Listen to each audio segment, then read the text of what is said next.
I want to thank everybody for coming out on a nice little rainy Monday to join us for a discussion over some free market alternatives to the expansion of Medicaid. I assembled a great cast of supporters here. And on my far right here, we have Dr. Matt McCord with Docs for Patient Care and Michigan Association for Sustainable Healthcare.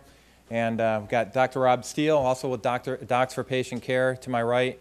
And we've got State Representative Nancy Jenkins, and we've got Ovik Roy, who's going to be here any second now, and we've got Tom Valente with Blue Sky Health, and joining us remotely is a gentleman that I really started in earnest on the legislation that we're talking about today.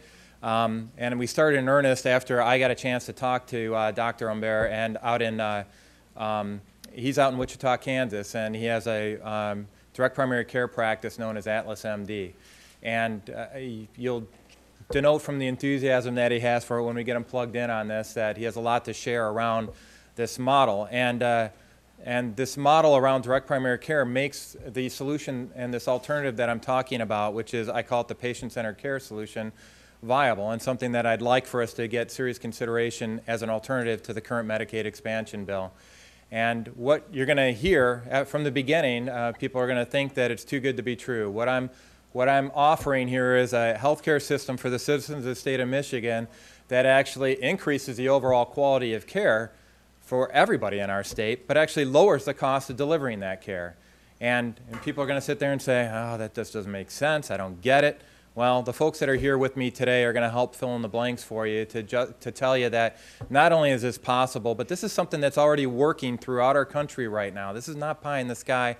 This is something that this is not something that carries a risk burden associated with what we're talking about right now with the Affordable Care Act. This is something that actually works in pockets throughout the country. And without further ado here, I'd just like to kick things off now with State Representative Nancy Jenkins, and she's going to go over kind of a little bit of a legislative overview, and then we're going to join in with a lot of other folks that are going to talk specifically to direct primary care model, and then I'm going to wrap it up talking specifically about the bills that I'm offering, which is Senate Bill 459 and 460, and we're going to have a lot of time for questions and answers afterwards. So I'm going to ask you to hold off on the Q&A out of the beginning here, because odds are that the question you have is probably going to be answered by one of our subsequent speakers. But we will get a lot of chance for some robust interchange on the Q&A later. So without further ado, I'd like to introduce State Representative Nancy Jenkins. Thanks, Nancy. Thank you. Thank you, Pat, and thank you, everybody, for being here today. It's great to see such a good crowd and people have an interest in this important topic. Well, it's no secret Michigan is at a crossroad, and we have a choice. Do we become part of the problem or part of the solution? Do we call on and rely on the guarantees of a federal government wallowing through the thickening debt, slap a Band-Aid on the problem, and sit back? Or do we take matters into our own hands, mend the wound, and secure a healthy, self-sufficient Michigan for our children? I lean toward the latter. Before highlighting the many contrasts between the alternative solutions presented in House Bill 4714 and Senate Bills 459 and 460, it's worth noting a couple crucial similarities. First of all, children up through the age of 18 and at up to 200% of the federal poverty line are eligible for Medicaid and will remain eligible for coverage under either government-dependent Medicaid reform or the newly proposed patient-centered care provision. Additionally, pre-existing conditions and coverage for the elderly and disabled are provided for under both systems. And finally, those currently on Medicaid will not only maintain their coverage, but will receive improved access to primary care under PCC. However, while these provisions are the same, the two proposals are not. For example, the Affordable Care Act's expansion of Medicaid increases government spending by approximately $2 billion, while PCC decreases government spending by up to $7 billion. Given the financial hole from which our state is just now beginning to emerge, it seems foolish to rapidly reestablish that burden, which will be carried by the next generation. Yet this is not the most pressing issue, nor does it trump the fact that people need health care, and they need it now. For that reason, any proposal that passes must be the most effective option for Michigan's hardworking citizens. So rather than taking more than half of any dollar put toward Medicaid and using it for bureaucratic overhead and administrative costs, I and my fellow legislators owe it to each citizen to put that dollar to a better use. It is our responsibility. It is a responsibility that dictates cutting out the middleman and putting your tax dollars directly to use for you. A responsibility that dictates eliminating administrative expenses and instead establishing a low-income trust fund available for funding the care of anyone below the federal poverty line in the state. As a reminder, anyone above the federal poverty line will already be receiving federal subsidy to purchase insurance. And rather than government unnecessarily creating, organizing, and operating a single exchange that begs for crony capitalism and monopolization, the state can act responsibly and put money back into your hands and back into our economy by merely guiding private exchanges through a low-cost licensing process. But government officials are not the only ones capable of acting responsibly. Senator Colbeck and I believe Michigan citizens are equally as capable and deserve that opportunity. Therefore, we don't think it necessary for government to micromanage your health care and your spending. With the savings gained from cutting the red tape, so to speak, the patient-centered care solution empowers citizens to control their own health care by creating individual, tax-exempt health savings accounts. You and your doctor make decisions regarding your care, not some bureaucrat miles away. Combining the creation of these accounts with the availability of low-cost private plans offered through a state-licensed exchange begins quite the chain reaction.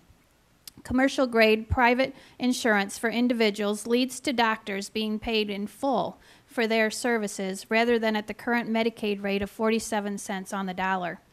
This leads to improved access to primary care for individuals and attracts high-quality physicians to our state.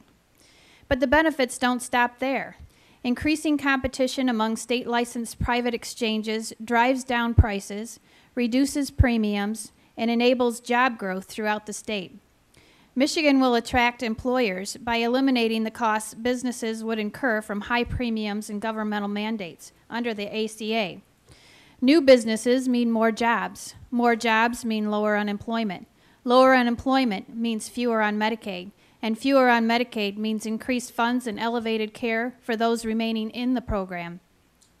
Shifting gears, if we do move forward under the Affordable Care Act expansion, be sure to closely follow two separate sets of waivers required to be granted us by the federal government a year or so after implementation takes place. Why? Because if the waivers are not issued, the rug will be pulled out from under us. The expansion evaporates and the complications begin to pile. New enrollees are threatened with the loss of coverage promised them for years. The state is forced to pick up the tab for a fleeing federal support system, and months, even years of systematic organization go out the window.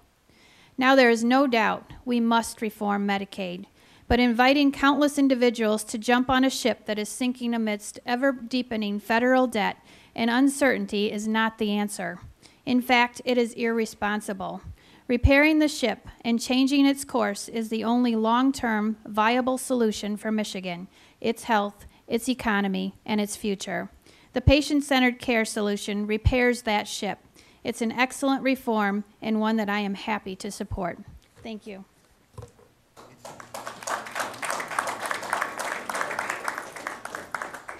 Thank you very much, Nancy. It was, and I should also point out, too, State Representative Ken Kurtz is joining us here as well in the audience, and appreciate it, you being here, Ken.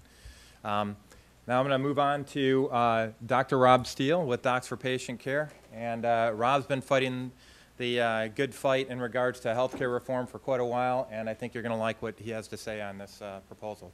Thank you, Rob. Thank you, Senator. I'm going to keep this in hand in case I need it.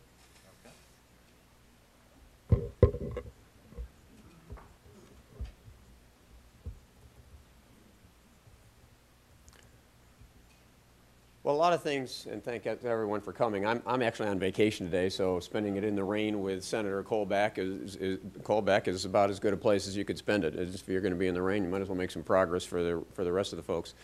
But we hear all the time about the challenges that we have in healthcare, and we do have many challenges. And so let's just all agree on that right now, that all physicians are interested in their patients getting great care. No physicians want to automatically exclude physicians from care.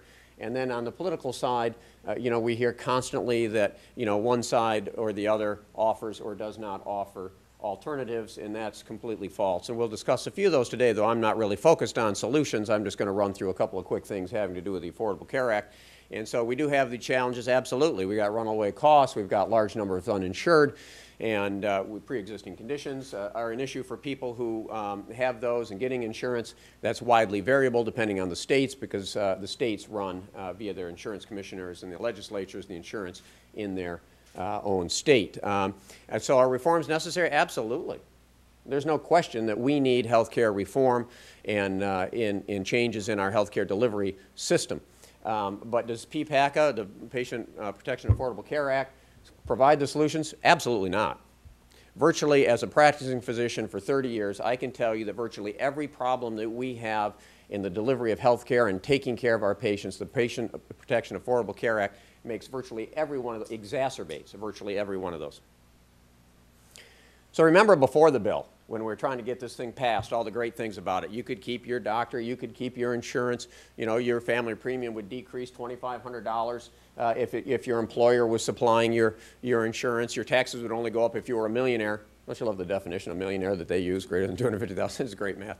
And Congress. Wasn't it a big thing that Congress was automatically supposed to have this care?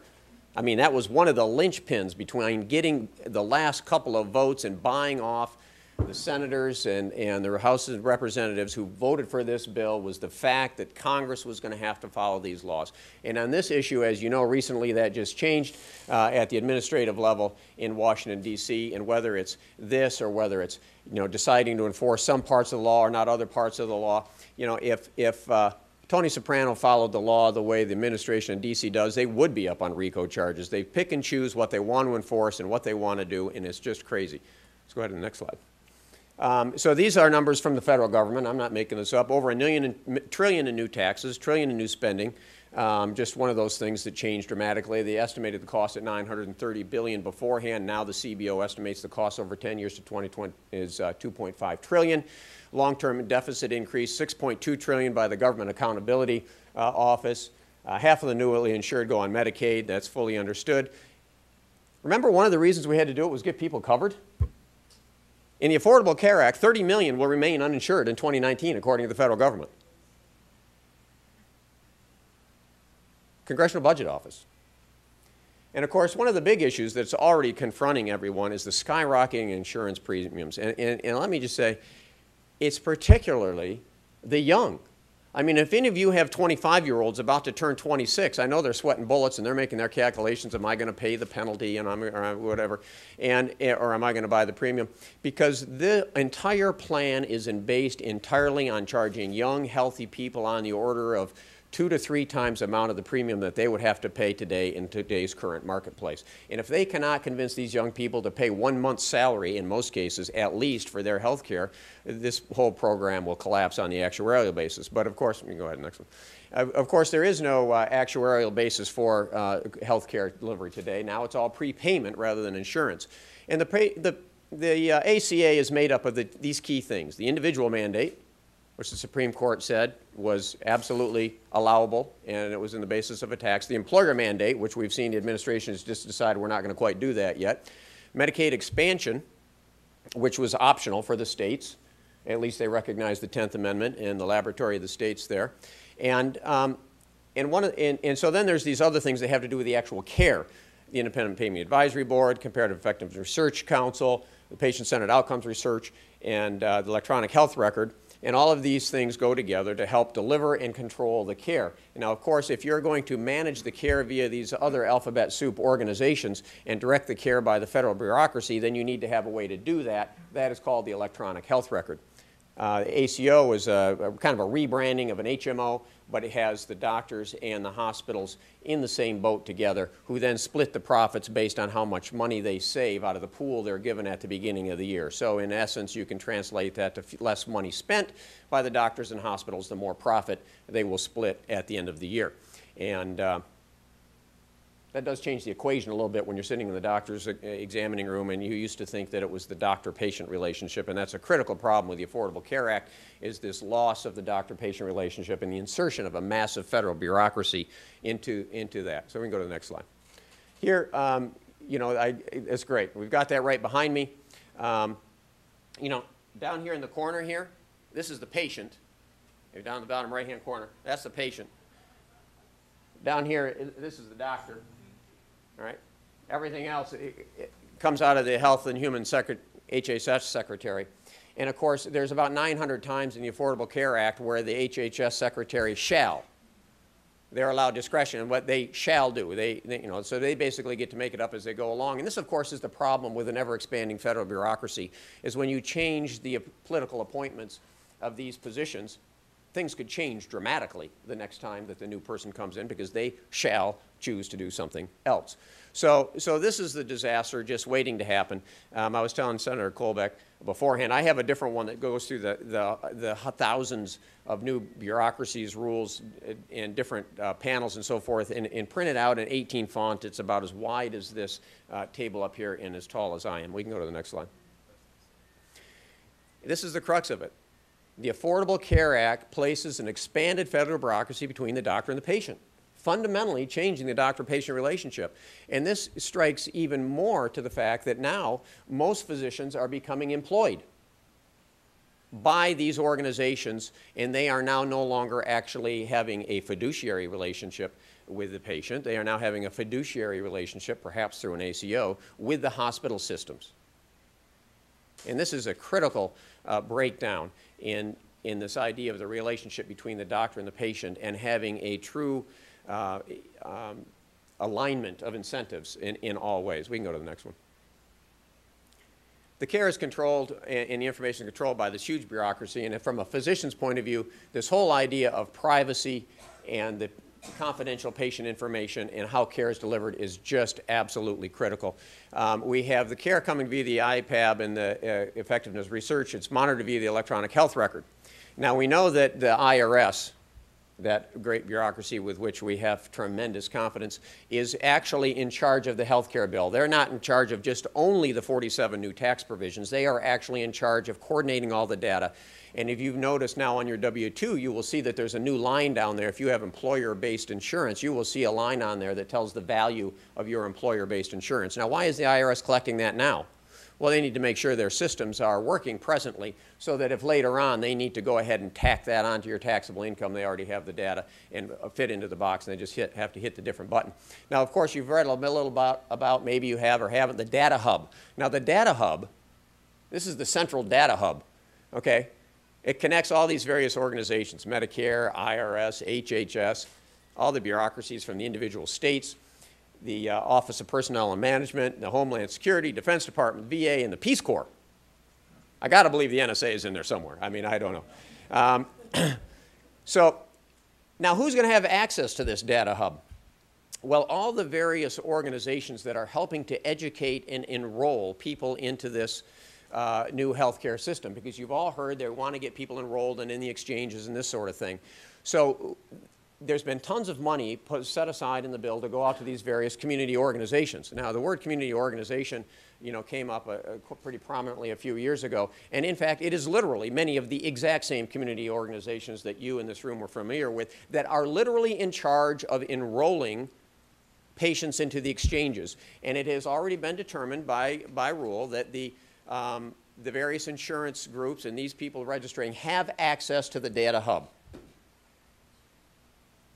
Think about that for your patient confidentiality. We know that credit card companies and private businesses and industries do everything they can to protect your financial data, for example, and it still leaks out, right? And when it leaks out in big companies, what happens to those people? They get fired in a private company. What's going to happen here? You know, they might be doing it on purpose. I'm not sure. The hub is already, so here we have Snowden was the example of a outside contractor. The hub's already missed all its deadlines. It's completely untested and is scheduled to be tested the day prior to opening on October 1st. We can go to the next one.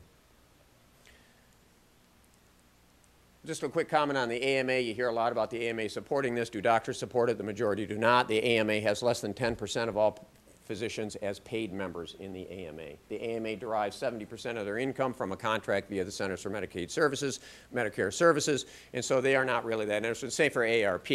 80% of their revenue comes from co-insurance Medicare gap plans. So you can go to the next one. These robust mandates are going to lead to massive premium increases. Think of transportation, right? Some people walked here, some people took a bike, some people took the bus. You know, they might have used a hybrid, a van, a caddy, or a Mercedes. And if PPACA was transportation, they would just make everybody have a caddy, whether you wanted to walk or take the bike, or wanted to drive electric. You no longer get that choice. Next. Coverage does not equal care, and that's the crux of Medicaid. Large numbers of primary care physicians no longer accept new Medicare patients. 30% accept no Medicaid whatsoever. I touched on the issue of employed versus private physicians. Next. Here's some proven solutions. These various groups. Docs for Patient Care was specifically founded after the AMA came out for the Affordable Care Act, and physicians were looking for a group that wanted to keep the doctor-patient relationship at the center of the reform.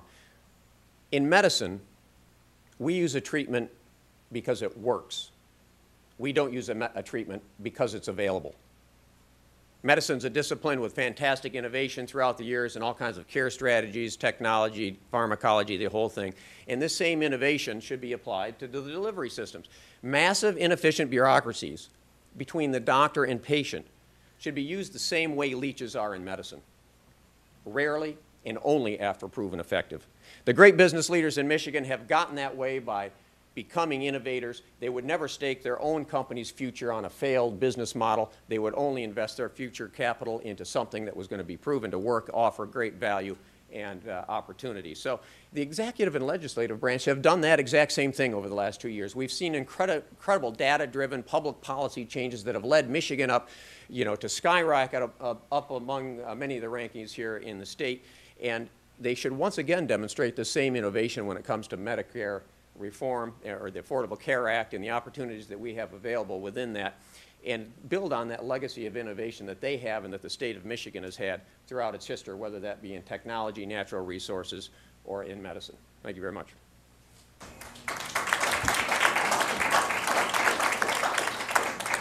Thank you very much, Rob. And I want to point out, too, yeah, that's what's going to happen to Obamacare in a few months.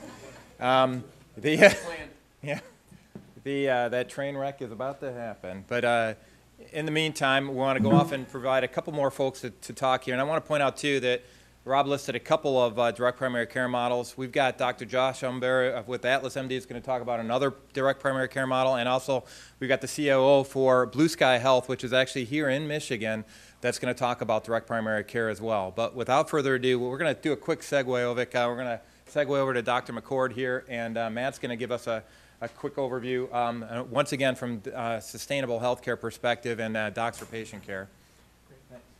Thanks, Senator Colbeck. I absolutely did not want to follow Ovik, so I said, please, let me get in front of him. And obviously, I'm a lot younger than Dr. Steele. I've been in practice about 20 years, and he's been out there 30 years, as he said.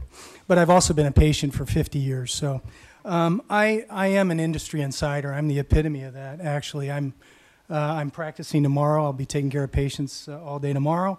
I took care of patients all weekend, and I'm also not only a healthcare administrator, I've been an administrator in healthcare for 20 years as a department chair and on multiple medical executive committees. I'm also a healthcare consultant where I work with durable medical equipment companies about getting into the healthcare business. So I know how some of the business models work on the inside. And you may have seen my opinion piece in the Detroit News a couple weeks ago about how our healthcare model is broken.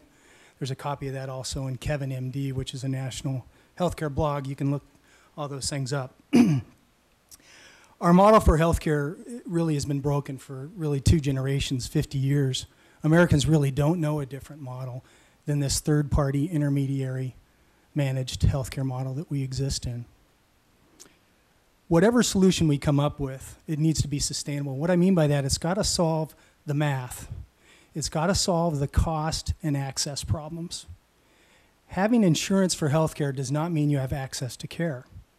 In fact, many of these innovative models for healthcare, like the Accountable Care Organization, really is modeled after an HMO. And if you look at how how it works, the math there is that they basically limit your care to lessen access, to save money, and it benefits only those third parties. So basically, that model limits access to care.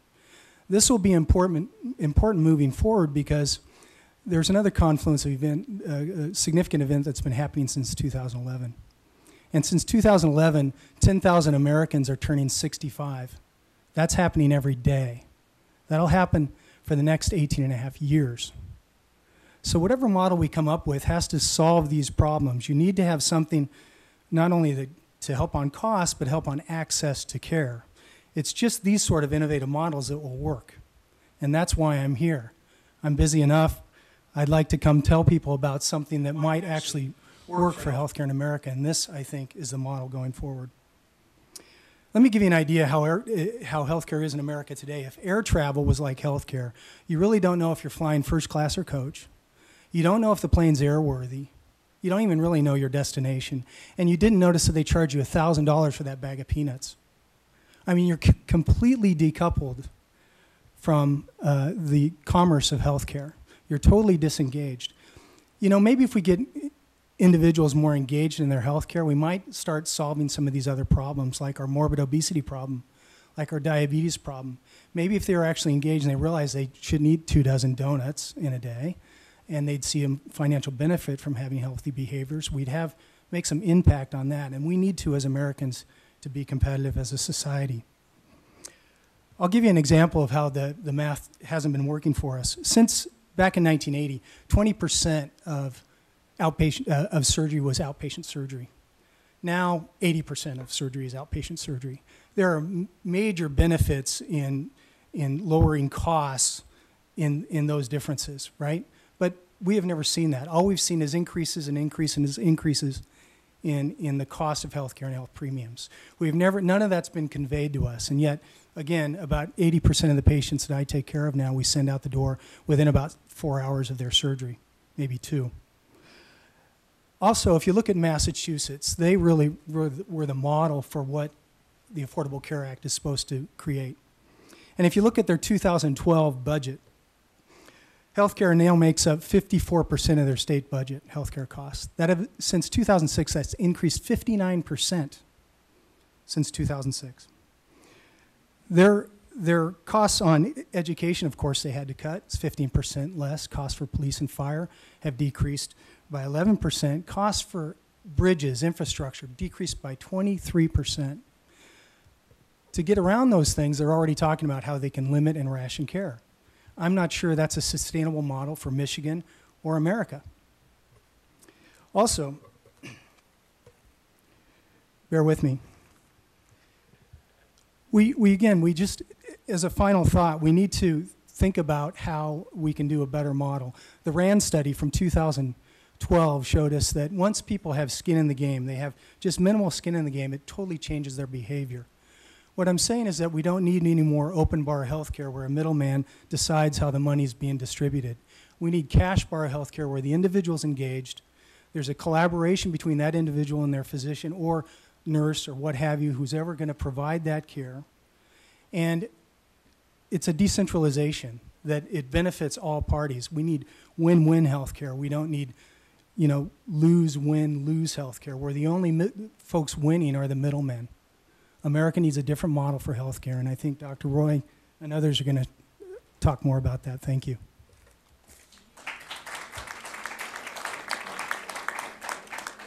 Thank you very much, Matt.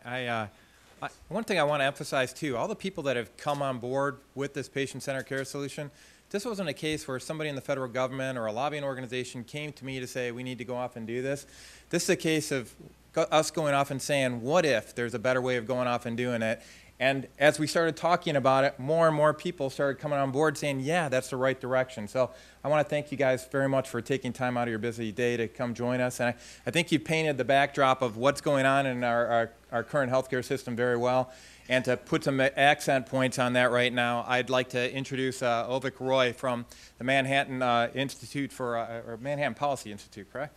And he's been outspoken. If you check out his blog, The Apothecary, on Forbes.com, he's a wealth of information. If you're looking for data-driven analysis of what's going on in our healthcare system, this is the guy. And without further ado, Obamacare Roy. Thanks.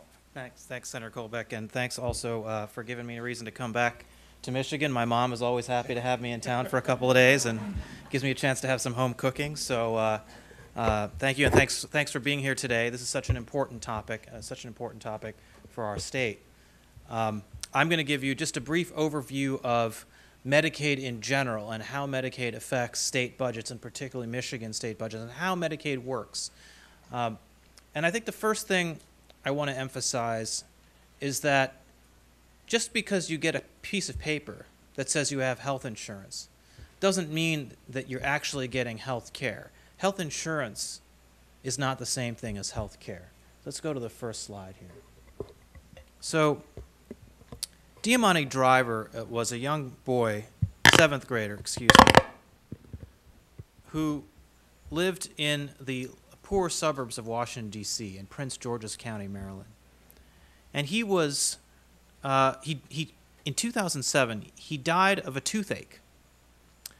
And there was an article in the Washington Post at the time that said, this is the reason we need to have the Affordable Care Act. This is the reason we have to have health reform, is because we want to live in a country where 12-year-olds like Diamante Driver don't die of toothaches because they're poor. But the interesting thing that the article failed to note is that Diamante Driver wasn't uninsured. He was on Medicaid. He was insured by the government. And why Diamante Driver died is a story that illustrates a lot of what is wrong with the Medicaid program today. Next slide, please. So the biggest problem with Medicaid, and there are many, but the biggest problem with Medicaid is that as states, because the program is jointly funded by states and the federal government, states have, because of the budget crises, tried to cut back on their Medicaid programs. They've had to, because the program has grown and grown and grown and grown. But states don't want to cut poor people off from the program. And so if you don't cut poor people off from the program, and you don't raise their premiums and their copays, there's only one avenue left for you to keep your Medicaid budget under control. And that's to pay doctors and hospitals less to offer the same care at the same price to the patient. And so what has happened? In Maryland, fewer than 1/6 of Maryland children have ever had a cavity filled. For every dollar that a private insurer pays a doctor in Maryland to see a a privately insured patient, Medicaid only pays 66 cents. And so for a lot of physicians, they face the choice, even if they want to treat those Medicaid patients, they face the choice of closing down their practices or losing money or shutting their doors to Medicaid patients. And so a lot of them do. They turn away Medicaid patients. They only see people with private insurance because Medicaid pays less and less every year. And so you have this piece of paper that says you have health insurance, but you can't see a doctor, not just for routine things like getting your cavities filled or getting your annual checkups. But there was a study in the New England Journal that showed if you're a kid on Medicaid and you have an acute asthmatic attack, you have a serious injury like a broken wrist, half of doctors won't take you. They won't see you. Half of doctors, these are specialists we're talking about now, because Medicaid pays so little that a lot of physicians don't take it. Next slide. Next slide. So how about Michigan? So in Michigan, the problem is even worse. I told you that in Maryland, for every dollar that a private insurer pays a doctor to see a patient, Medicaid pays 66 cents. In Michigan, it's 47 cents. And this is 5-year-old data. This data is from 2008. So these numbers have gotten worse over time. The gap between what Medicaid pays physicians and what private insurers pay physicians has only expanded. And the pressure on physicians to abandon Medicaid patients has only increased. Next slide. So this is the most important chart I'm going to show you today. And that's, it's a busy chart. I know it's hard to read if you're in the back there. But basically what this chart is looking at is the percentage of physicians who accept no new patients by insurance status. So you'll notice here this dark blue in the front, this is by specialty, all these names here. The dark blue in the front shows you that if you're on private insurance, which is the dark blue, your chances of getting rejected by a physician who you want to see is 5%, under 5%. If you're on Medicare, our program for the elderly, that's the light blue, it's about 15%. And that number is getting worse over time as Medicare lowers the reimbursement rates to doctors and hospitals. But for Medicaid, it's 30% and growing. And again, this is 2008 data. So this is getting worse and worse over time. You have a piece of paper that says you have health insurance, but that doesn't mean you can actually see a doctor when you need one, or even when you don't need one, when you're just getting routine preventive care like an annual checkup. Next slide. So last spring, this past spring, something really important happened. The New England Journal of Medicine published a study, the gold standard, the best study ever published. It was a randomized controlled experiment in Oregon, where because Oregon had to expanded its Medicaid program recklessly and then had to roll it back, instead of rolling it back based on traditional consideration, they said, we're going to have a lottery. They literally had a random lottery where if you won the lottery, you could sign up for Medicaid, and if you lost the lottery, you'd be uninsured. And some smart economists from MIT and Harvard said, let's look at this as a controlled experiment. Let's see how the Medicaid patients do in terms of their health versus the uninsured patients. This will allow us to prove that Medicaid is actually helping people. What they found was that, and this is a direct quote from the article, Medicaid generated no significant improvements in measured physical health outcomes versus being uninsured. Now, this is despite the fact we spend $450 billion a year on Medicaid. It showed no benefit on diabetes. It showed no benefit on blood pressure. It showed no benefit on cholesterol. It certainly showed no benefit on mortality. So all the things we think that health insurance does to help people, you know, a lot of people will say, well, we've got to expand Medicaid because people's lives are at stake. It turns out that Medicaid actually does nothing to improve the health of people. And it's not because insurance doesn't help people, or that health care doesn't help people. It's because this program is so poorly designed that you have this card that says you can get health insurance, that you can get health care, but you can't actually see a doctor when you need one. Next slide. In Michigan, 45% of next year's state budget is health care. This is the rest. The blue is the rest. The yellow is health care. And this is growing every year. And if you do the Medicaid expansion, it will grow even more. Right? So you're squeezing out everything else that the state government does. This 30% number, that's education. 12% jobs, 6% public safety, police, fire, 5% government services, 2% environment, 1% budget stabilization savings. 45% is health and human services, the bulk of which is Medicaid. And so when you expand Medicaid, if the costs grow at a higher rate than you expected, then what you're really doing is you're forcing all these numbers to get smaller. Teachers' salaries, fire, safety, highways, all the things that we traditionally think of state government's responsibilities as being, will have to shrink. And Detroit and Michigan, of course, are not places that have a lot of money to spare to fund extra liabilities on health care. Next slide. So here's one of the key things to understand. You hear a lot of people say that we got to expand Medicaid because it's federal tax dollars that are going to come in and fund this expansion. The state is getting a great deal out of this. But it's a bit of a teaser loan. So in the first 3 years, the federal government, that is to say federal taxpayers, pick up the whole tab.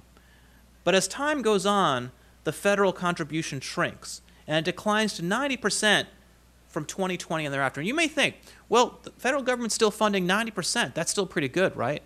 And the way I try to explain it is it's like somebody says to you, there's a $30 million house down the corner, and I'll cover 90% of the mortgage if you can pay the other $3 million. Now, if you've got $3 million to spare, you can afford a $3 million mortgage, that's a great deal for you. But if you can't, you're still going to go broke. And that's the problem, is Medicaid is such a large program that even spending 10% on the expansion for the state of Michigan is at least a $7 billion unfunded liability, despite the near-term windfall. Next slide.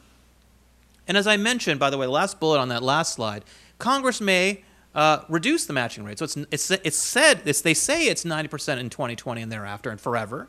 But as we know, the federal government is not, swimming in money either. And if they reduce that match from 90% to 88% to 85% to 80%, then Michigan's liabilities will explode. So here's the thing that Governor Snyder and a lot of other people say, this is why we should do this Medicaid expansion. In the first 5 years, the state of Michigan will get a net benefit of about $1.1 billion from the Medicaid expansion because the federal government is covering the entirety of the bill. Next slide. But what you'll see is that basically forever thereafter, sorry, I don't want to hit you in the eye with my laser there, but forever, basically, after those first 5 years, it's red ink as far as the eye can see. It's a small number at first, 113 million, then 325 million, and it goes on and on. As I said, if you calculate it out to 75 years, using very, very conservative numbers, if Medicaid grows at 2% greater than inflation, and it usually grows at much higher rates than that, but if it's only 2% higher than inflation, then it's a $7 billion unfunded liability for the state, which it will have to make up by cutting other services or raising taxes, one or the other. And again, Michigan isn't exactly a low-tax state today. So this is red ink for as far as, it's great if you're in office from 2014 to 2018. Then you're going to look great. But for everyone who lives in this state thereafter, it's going to be red ink as far as the eye can see. Next slide. And as we know, history shows that, and that last slide, those numbers that I gave you there, those are from a University of Michigan study of the Medicaid expansion. So those aren't the legislature's numbers, those aren't my numbers that I made up, those are University of Michigan's numbers. But as we know, these are projections, these are predictions. They often go wrong. So in 1965, when we created the Medicaid program under Lyndon Johnson, the government projected that in 1990, inclusive of inflation, we'd be spending $12 billion a year on Medicare. In 1990, we spent $110 billion on Medicare. We're about to start spending $1 trillion a year on Medicare. Why? Because once you create this subsidy, people reorient their incentives. They reorient their incentives around attracting the subsidies and around avoiding the tax increases that go with the subsidies. So you often find that the spending is higher than the government projected and the tax revenue is lower than the government projected.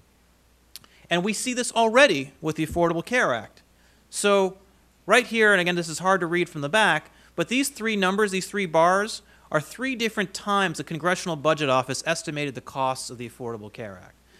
This is the first, this is in March 2010 when the bill was passed. This is in February 2011, like a year later, and this is July 2012, so 2 years later.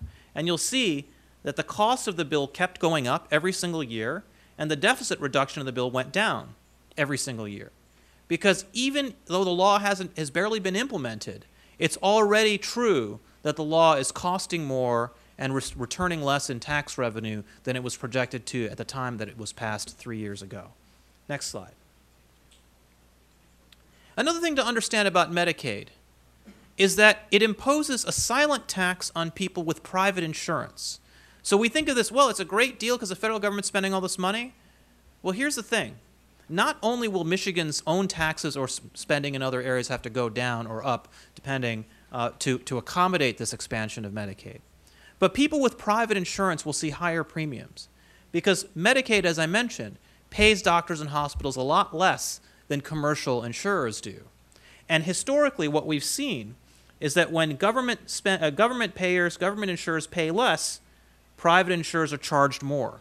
So hospitals and doctors compensate for the fact that the government insurers pay less by charging higher rates to people with private insurance.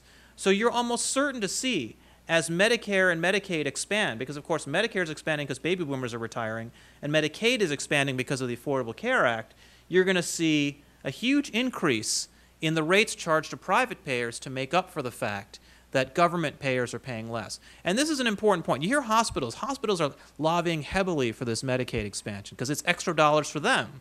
What they don't tell you is what they will do to compensate, because Medicaid will pay them a lot less money to care for those patients. Hospitals on average in Michigan lose money caring for Medicaid patients. So you expand Medicaid, you put more people on Medicaid, hospitals are going to lose more money. What are they going to do to compensate for that? Charge people with private insurance more. Next slide.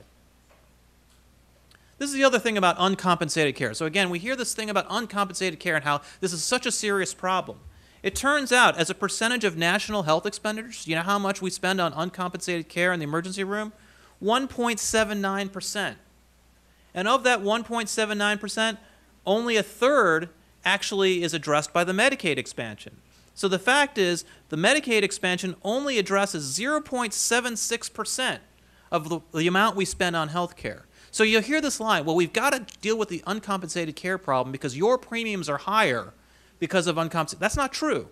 It has almost no impact on private premiums. What does have an impact is what I showed you on the last slide, which is when you expand government health care, private insurers are charged more by hospitals.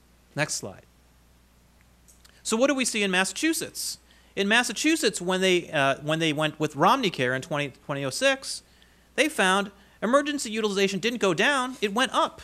It went from 2.9 million visits in 2006 to 3.1 million visits in 2010, and it's kept increasing since then. Next slide. Not only that, but we spent more on health care. So you hear this thing about how uncompensated care is a silent tax that makes your premiums go up. Well, Massachusetts did lower their uncompensated care spending by about $250 million a year. But over that time, they spent $800 million a year on additional subsidies for health insurance. So taxpayers in Massachusetts paid more, far more, 4 times more than they saved from lower uncompensated care spending. Next slide. So this is the situation in Michigan.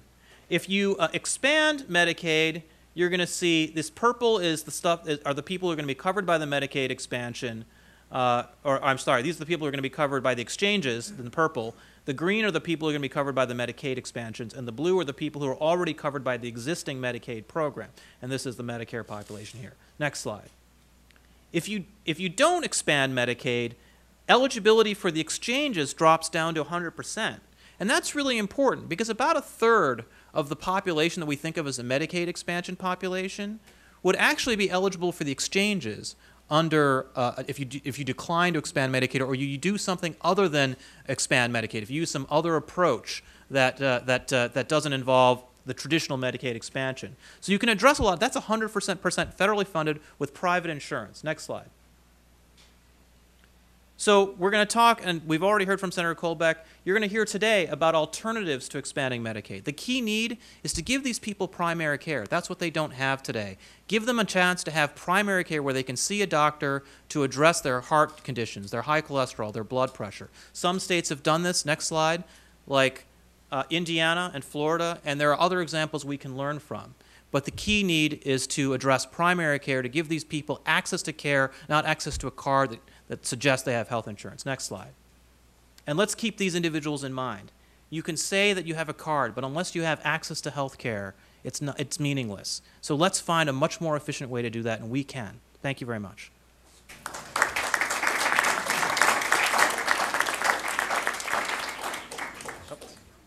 Thank you very much, Ovik. And I hope we've set the table for an understanding of why we're so passionate against what's currently happening inside of in this bill for Medicaid expansion, and frankly, what the direction of healthcare is overall for our country, in particular, what it means to our state. So now we're going to actually shift gears to another state here. And a gentleman, Dr. Josh Umber, is that Joe with you?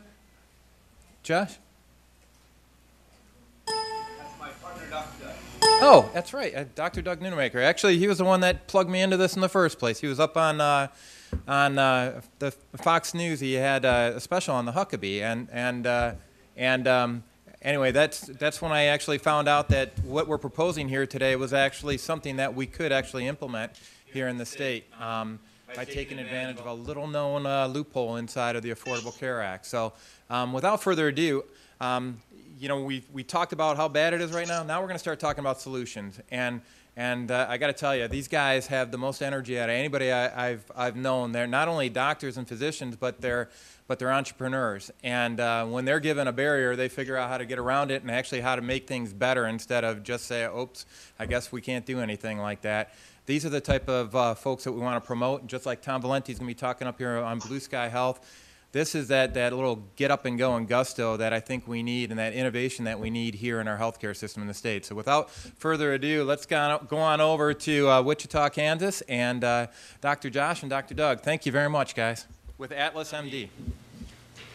Thank you very much for having us. please feel free to stop us and ask questions. We don't have video at this point, so just let us know verbally. But we'll start off with the general information of what we do and why we do it, and go from there. But Dr. Doug and I founded Atlas MD about 3 years ago, September 2nd, 2010, with the idea that insurance complicates more things than it helps. The simplest of terms, health insurance or health care is expensive because of red tape. So he who cuts the most red tape wins. So we decided that we would do an insurance-free model so that we can cut out the middleman. And we felt that a membership model more accurately served our patient population because it offered the ability to do unlimited visits so that people weren't penalized for every visit they got. So that encouraged them to use as much care as possible as opposed to a copay model, which disincentivizes them to be healthy. We wanted to throw as much value as we could to our patients. So for a flat rate of $10 or $50 a month for kids or adults, we offer unlimited home visits, work visits, office visits, and technology visits like Skype, email, text messaging, Twitter, Facebook, etc. Because when we're not limited by how we bill insurance, then any way that we can communicate with patients improves our outcomes. To further increase the value, we again eliminated copays. We made it so that any procedure that we could do in the office was included complimentary. So that includes a wide list of things like EKGs, lacerations, biopsies, joint injections, ultrasounds, lung scans, bone scans, urine testing, pregnancy testing, strep throat testing, minor surgical procedures, cryotherapy, medical laser, etc. And then I think the most innovative thing we did outside of the insurance was to build a model that allows us to offer wholesale medications and labs. And I'll let Dr. Douglas. Yes, it's not like Penn and Teller. I actually do talk. Yeah. Too much. One of the things that we realized too is that with the free market, once you're outside of insurance, you can do some fairly innovative things. So going directly to wholesalers to dispense medicines from our office. I know Kansas, along with many states, dispensing straight from the physician's office is allowed. And we can do that wholesale, essentially. We don't mark up our medicine. So what some medicines used to be very expensive, they're now quite inexpensive, even cheaper than on the $4 list at Walmart. So some of our patients actually end up saving more money or essentially making money every month by being a member, i.e. their medication costs less than their membership, the overall savings. A good example of that is the day I was on with Henny for his radio show in the debate. We had a 30-year-old uninsured woman. We saved her $75 a month on her medicines. Her membership costs $50. She's literally getting all the medicine she needs, unlimited access to a doctor, and she has $25 extra in her pocket. So for her, going somewhere else means she'd lose $25 a month again in value, plus again all of the care. We do the same thing for lab work. We work with a local laboratory for a direct purchasing agreement. So we can do a cholesterol test normally charged out at $60 or $70. We get for free. Blood count, liver and kidney function testing, all of these things are significantly discounted for our patients. So I know for you guys the big question is to expand Medicaid or not, and we like to just take a unique point on that. Regardless of what happens with this Medicare, Medicaid funding in the state of Michigan, I think there's a strong argument to be made to just spend whatever dollars you do have as wisely as possible. And the direct care model allows us to be several standard deviations more efficient. Again, you're cutting out red tape, which red tape is not adding value to patients. You're cutting out retail markup for medicines, for labs. You're eliminating copays, which means that lower income people can have, again, unlimited access to maximize their health opportunities. Procedures and diagnostic testing are also included. So you're doing everything you can to bring that cost as far down as possible. And we haven't really even talked about how this impacts the insurance companies beneficially. So. Well, and that's something that we knew. If we could save you, $10, $15, $25 a month on your medicines, great. If I can save you several $100s a month on insurance, strip away what excess you don't need, and I've mentioned it on many of the shows and interviews I've been on. If we had car insurance act like health insurance, then it would pay for your gas and oil and tires, and insurance would tell you where you could shop for gas, how much you could get. You have to pre-approve a vacation or a trip out of town. It just wouldn't work. So we knew we had to model that in a way that's efficient. Anyway, the overall savings from that have worked incredibly. Actually, one company locally has worked with us with some self-funded ERISA type plans to actually count our membership towards the patient's deductibles. The money, the patient's money, is working twice as hard for them, and this is a huge step. Again, when most people are paying far too much, you can even look at when I was on with Governor Huckabee. Dr. Zwelling had her prices listed. A family of four is $7,400 per year. For us, a family of four is $1,400. You take that extra $6,000, turn it into insurance, an HSA account, a new car. You know, you can do some pretty amazing stuff. And so direct primary care is concierge for the masses. You know, and the best part is it is maybe a cliche win-win-win. Employers win because they pay less. Employees win, or patients win because they get more value for their money. Doctors are happy because they don't have to work with insurance and actually make a little bit more than standard. But best of all, insurance companies win. And we need insurance companies on some level. I want life insurance, home insurance, auto insurance. But those models are designed like they should be. They're rarely used. But healthcare, we use a $2.8 trillion system, pay a $20 copay to see the doctor. So this cuts out a lot of the risk to an insurance company. So when an insurance company isn't paying, or government, Medicare and Medicaid dollars, isn't being spent on red tape and billing and coding and things that aren't adding value, but it's not paying retail for medicines, the value of unlimited visits, no copays, free procedures, wholesale pricing on medications and labs for up to a 95% savings, and then these patients don't go to the ER, they don't go to urgent care because they have their doctor's cell phone. Why would you go to urgent care and wait in line and pay money when you're already prepaid for your services and your doctor's waiting on you? And something that was talked about earlier, that it's a point that I want to make sure we stress. Physicians, as soon as the Supreme Court came down with their decision for the Affordable Care Act, many physicians I know of, many colleagues, started calling their patients and saying they were going to close their doors. We are going to lose physicians and have lost physicians because of all this. We've actually had medical students email us and talk with us and visit, saying that we've reignited a dismissed interest in primary care.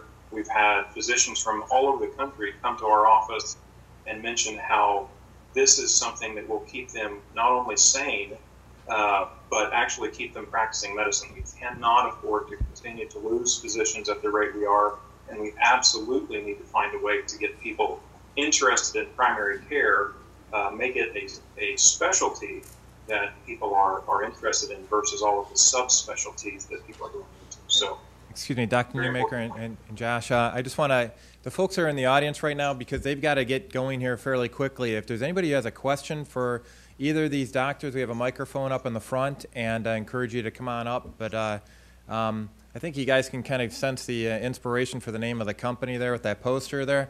Was that too obvious? It was subtle, but we pick up on things pretty quick here in Michigan. So, so if anybody has a question, please come on up to the mic here if you could. All right, Tina. We got somebody coming up here. Is there anything else you wanted to cover while Tina's coming up here? Is there anything we left out? I think, if we had to have... Were you asking us? Yeah, sorry, Josh, sorry. Yeah. If there was something, I think the most common critique we get is it sounds maybe too good to be true. Yeah. We inherently understand healthcare to be expensive and cumbersome and bogged down with bureaucracy. 3 years ago, people said this wouldn't work. 2 years ago, they were surprised we're still open. Now they're starting to see that this has momentum and is a workable model that can be reproduced rapidly across the country and actually has a real opportunity to reverse the trend we're going in healthcare. Bring more doctors to family medicine, provide more care, be more cost-effective with their dollars, maybe even bring insurance premiums down to the point where they're affordable for the masses. Well, and we challenge anyone with questions, naysayers, even people that like to play devil's advocate. We fully appreciate every one of those opinions and questions. By and large, everyone ends up having the same questions, but usually the same misconceptions. So we open up ourselves to either email, phone calls, any way people want to get a hold of us, please do so. We're an open book. All right, well, it's going to start right now here. So thank you very much, guys. And for their contact information, contact my office, and we'll get that out to y'all. But I want to start it off here. I just want to verify. Can you hear this? Can you guys Yes. hear? Can you hear? Yes. Yeah. Okay, I'm sorry. I just want to verify. You don't take insurance of any kind, Medicare or Medicaid, correct?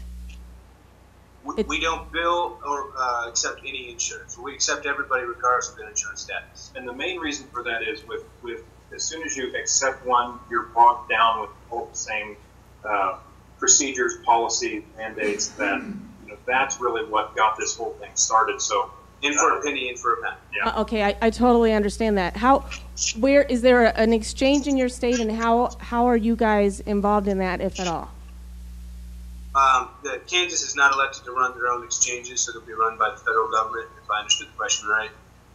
Section 1301A3 of the Affordable Care Act discusses how direct primary care is a legal option in the exchanges. However, I don't think the best option will be to actually participate in the exchanges. Almost by definition, the exchange-based plans will be too expensive because of the bloat for bureaucracy. So I think mandate light bill that Kansas has and other states have will actually bring the cost of premiums down in combination with direct primary care. I think that's the better model. Great, thank you. Thank you. Guys, anybody else?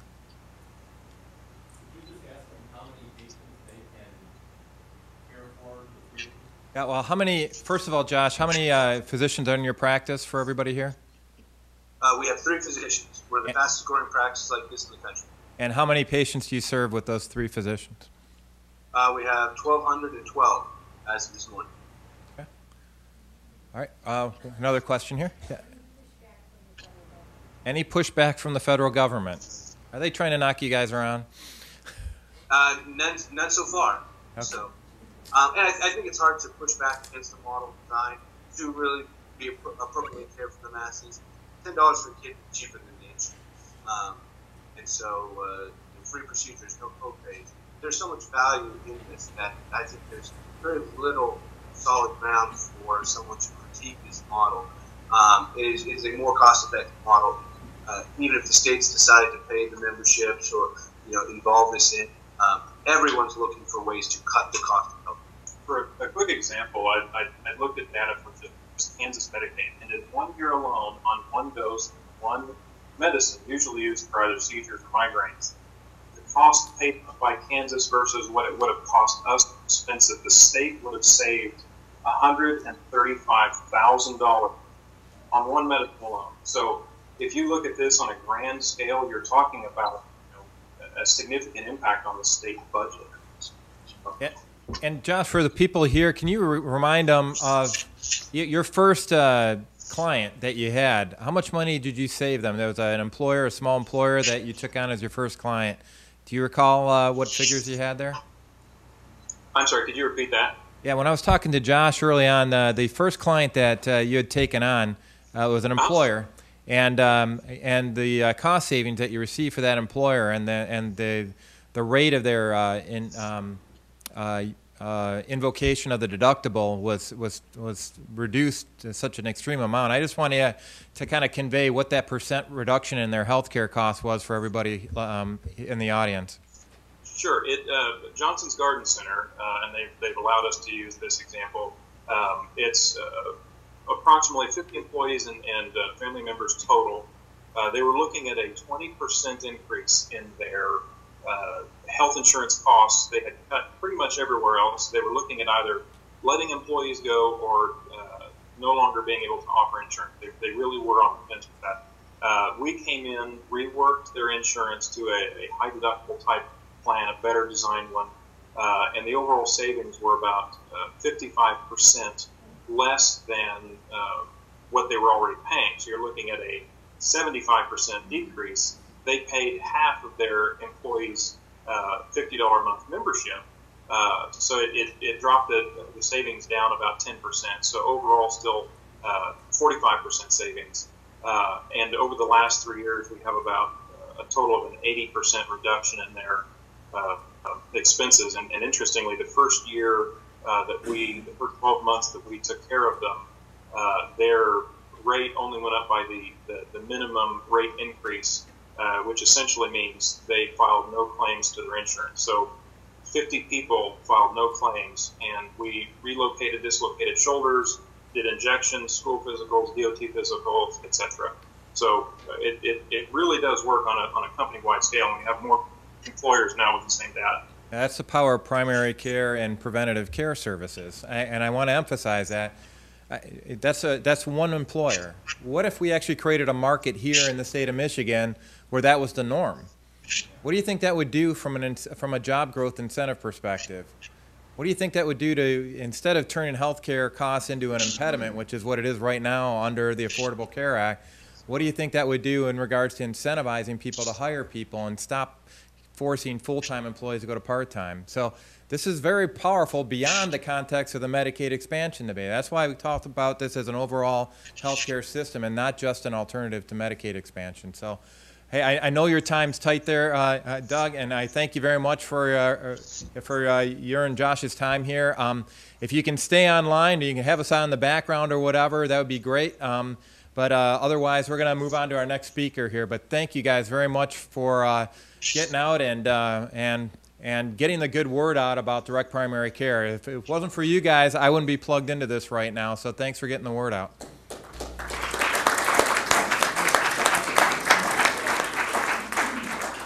Okay, now we're going to go into the homegrown variety here with Blue Sky Health and Tom Valenti, COO of Blue Sky Health. They've just recently adopted this direct primary care model here in the state of Michigan. So I want to highlight that not only is this working in other states, but we're starting to deploy it here in the state of Michigan. And without further ado, Tom Valenti.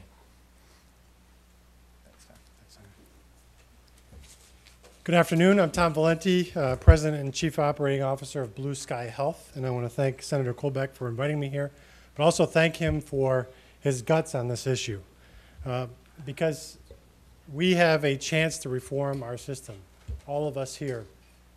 And it's not a matter of changing the insurance system, it's a matter of changing the delivery system. And I'm going to give a boots-on-the-ground perspective of how Senator Colbeck's bill will benefit patients, providers in the state of Michigan, and through direct primary care. It's time to reinvent Michigan. You know, we can do this. It doesn't take an emergency manager. And if we look at our costs, the next slide, please. If we look at our costs, 75% of our costs are due to chronic conditions, largely preventable. Those are conditions like diabetes, high blood pressure, high cholesterol, conditions that a lot of us have, but those that can be treated through a lot of time, coaching, disease management, but they can be cured largely without drugs, without surgery. And it falls on primary care in order to make that happen. So what we should be doing is supporting primary care in order to make primary care as good as possible so that we can affect these costs in the best way possible. But we have a medical system that doesn't allow primary care to do that right now. Next slide. We have created a bottleneck, and that bottleneck is the result of government saying that healthcare is paid based on CPT codes. The government has decided how things are going to be paid for. And for primary care, they've decided that the only way primary care providers are going to get paid is if they see patients face-to-face. So you've created this bottleneck system where now it takes 2 weeks in the Detroit area to get an appointment. You look at Boston, what they're facing, which way we could be heading, and this bottleneck doesn't have to happen. We need to free doctors to treat patients in the best way possible. And let me expand upon that in the next slide. What do I mean by freeing doctors? Well, there's a lot on this slide here, so I don't want you to read everything. But MQIC is Michigan Quality Improvement Consortium, and they set guidelines, quality guidelines, for how best to care for patients. This is a patient that has diabetes, high blood pressure, high cholesterol. And these are the guidelines that they've set forth and how to properly care for that patient in a given year. And these are all the things that patient and primary care provider need to do. And if you look at this, there's quite a lot to do here. It can't be all done in a 5-minute appointment. So you can now see how that 75% of cost and chronic disease spiraling out of control is largely because we can't even fix it when we do have time to fix it. And also what we can find in this slide is that most of these things don't need a face-to-face visit in order to get done. Only the two things highlighted in yellow really require a face-to-face visit. The rest can be done in other ways, through technology, through phone calls, through house calls, through non-physicians, nurse practitioners, health coaches. It doesn't have to be this way. And what we can do then through direct primary care is free physicians, free primary care providers to provide care in the best way possible, most efficient way possible, and the best way for the patients. If you think about a Medicaid patient, they have difficulty. We have a 25% cancellation rate of Medicaid patients. That means, or a no-show rate. They're not even canceling. They just don't show up. That's because they don't have a ride to the doctor. They can't get child care. They can't get out of work. And if we can provide a different model, a way of more efficiently providing their care, then we can actually do this in a way that provides better convenience to them. And what we need to do is then free doctors to be able to do that. And the next slide, we can do better. And we need to reinvent Michigan. That's what the governor says. But I don't understand how you can reinvent Michigan without actually changing the healthcare delivery system. What we should be doing is starting from scratch. You know, if we were to design a system from scratch, would we come up with CPT codes? Would we come up with reimbursement? What other industry talks that way or it gets paid in those ways? To show an example, if banking system functioned like healthcare, you would have to call up your branch and actually get an appointment with a branch manager in order to deposit a check. And you'd have to go to that branch, you'd have to sit and wait to talk to that branch manager and personally deliver that check to that branch manager in order for you to deposit that check. And that's the way healthcare works right now, and it shouldn't be that way. But if we were to design a new system, what would we do? The next slide. We would emphasize primary care. We would emphasize that part that we interact with the most, and also the part that is most likely to positively affect our health.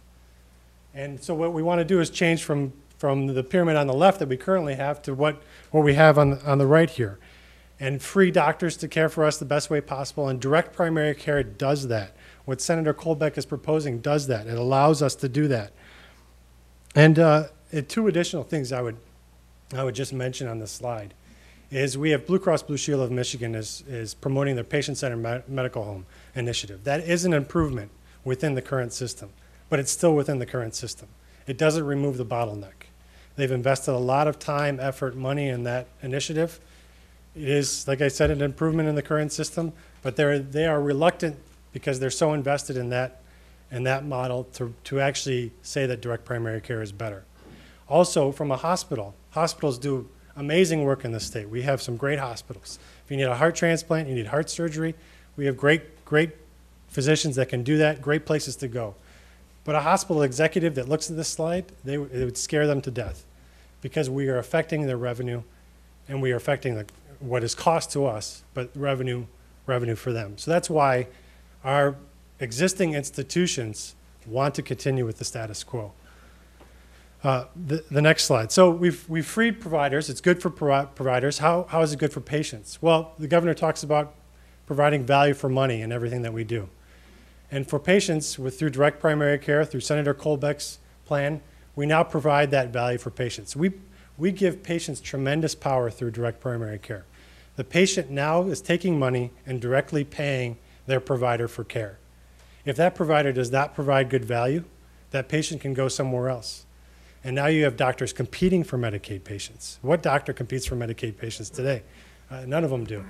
So now if that doctor has long wait times, if that doctor is not listening to that patient can just go somewhere else and take that money with them and go somewhere else to get better care.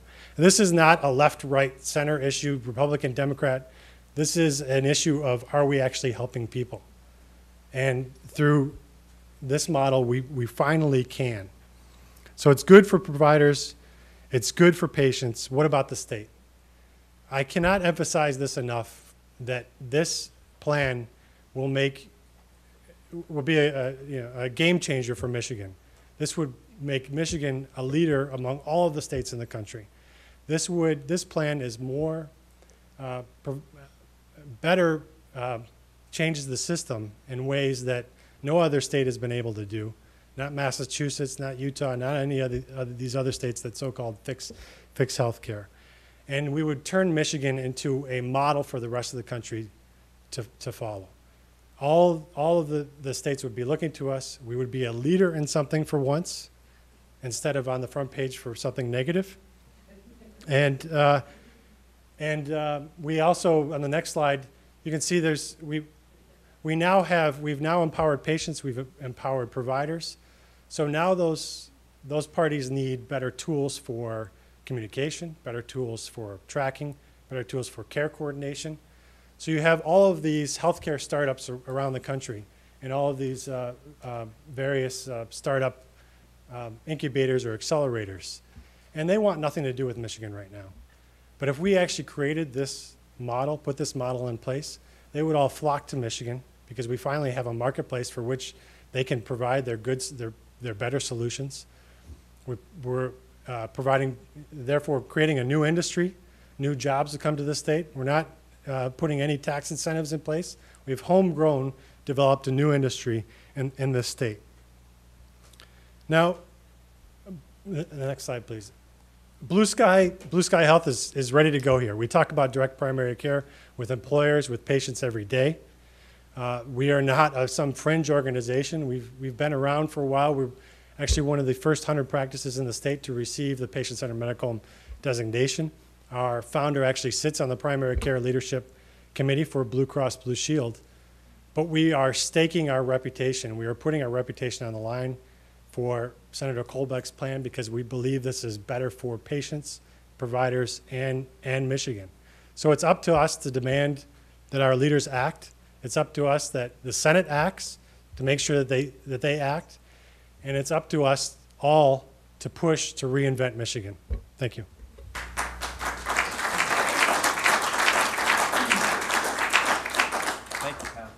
Isn't it refreshing to start talking about innovation when it comes to healthcare instead of, let's see what we can do to cope with this? You know, I thank everybody for all their presentations and for all their support. Now, what I want to do is kind of wrap things up with an overview of the legislation that is proposed, and then open it up to the floor for questions and answers. So hopefully you've gotten a lot of a flavor to say that, first of all, the path that we're headed on right now is not the right direction. Second of all, there are options that are out there that are alternatives, that are viable, that are better than what's currently on the table in the form of House Bill 4714. And now we're going to go off and talk about that solution that sounds too good to be true, that I think Josh helped dispel some of the myths about this being something that can't be implemented, because, you know, those who are saying that it can't be implemented should get out of the way of the folks who are actually implementing it, right? All right, so without further ado, let's talk a little bit about what I call patient-centered care solution. It's fundamentally based on the premise that if we stop talking about expansion of a government program like Medicaid and start talking about the end game that we're trying to get to, which is expansion of access to quality care, when you phrase it that way, first of all, you say, I don't need a government program to get good quality care out there. Second of all, you open the door to private solutions and free market opportunities to go off and provide that access to quality care. Fundamentally, what we talk about with government assistance programs like Medicaid is that we're increasing the cost of delivering this health care, increasing the cost of the delivery system, and then asking some of our taxpayers to go off and subsidize the cost of that higher health care system for segments of our society. And I said, well, what if we could actually take a step back from that model and say if the end game is actually lower the cost for this target population, why don't we lower the cost for everybody and see if we can chop out some of the fat over on this side and lower the cost for everyone and benefit everybody. So this people that were hurting financially in the low-income crowd could get access to care more readily. And by the way, we might also help the rest of the folks in the state here, besides the 400,000 we're talking about in Medicaid, and get them access to quality care and at a lower cost. So that's where this whole thing started. And just a simple look at the end game is this lower cost? How do we do this for everybody and treat everybody equal in the state instead of just picking winners and losers? So next slide, please. So I contend that based on the model that we're talking about, based on what you've heard with these direct primary care service providers, based on the provisions of the current Affordable Care Act and this little glitch in the system here, I believe that we can push forward a solution under this Patient-Centered Care Act that provides higher quality of care. And we demonstrated that with a lot of the discussions that Medicaid is a piece of paper, but it's not necessarily quality care. And we can do it for lower costs. And I would submit that we can do this for costs on upwards of, with savings of 50% or more in some cases. And I would also highlight that, and this is something I get challenged on quite a bit because we do have waivers in our bill. I would contend that we have no waivers actually required. We're going to go into that in a little bit here. But I want to highlight that I would contend that for my bills to take effect, we don't need a waiver. The waivers are requested to make this bill even better. And when you look at the waivers that are being requested, really it's a case of honoring the customer in this case with better service. And that's what it's all about. And so it takes a good solution and makes it even better from my perspective. And that's the focus of the waiver. So there is waiver language in it, but like I said, I believe they're optional. Next slide, please. So the bill package we're talking about are Senate Bills 459 and Senate Bills 460.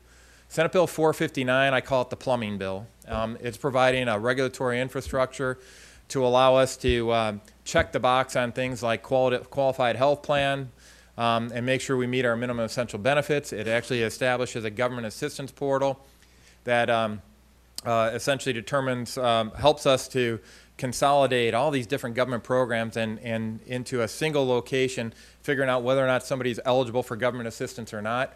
That's intended to help out a lot with fraud and waste and abuse, because right now, every single one of these programs has their own little marketing and fraud arm on it. Now, if you can actually point them or get them converging on one point of focus here, where for that one person that you determine that overall government assistance eligibility, you can start reconciling all these different programs so that they're not double and triple dipping into these programs. And then also it includes a low-income trust fund that's set up that really only has context in light of Senate Bill 460. And Senate Bill 460 is that conversion of the current Medicaid population to a qualified health plan featuring direct primary care services and a high deductible health plan, all within the wrapper of a health savings account. So for the first bill, there is a waiver request in there, and it essentially right now there's a restriction upon providing government assistance to anything except for a government-controlled or a state-controlled exchange or a state-initiated nonprofit exchange or single exchange. And we're saying, well, why would you limit to a single entity? Why would you limit it to a government-run entity? We've already got private exchanges that are already in operation right now. eHealthInsurance.com is one of them, for example. And when I went off and did the analysis for this bill, I went out to a couple of different sites, actually put in a profile, got quotes back within 30 minutes. Government program, or government exchange, I wouldn't get a quote back for weeks, months, whatever.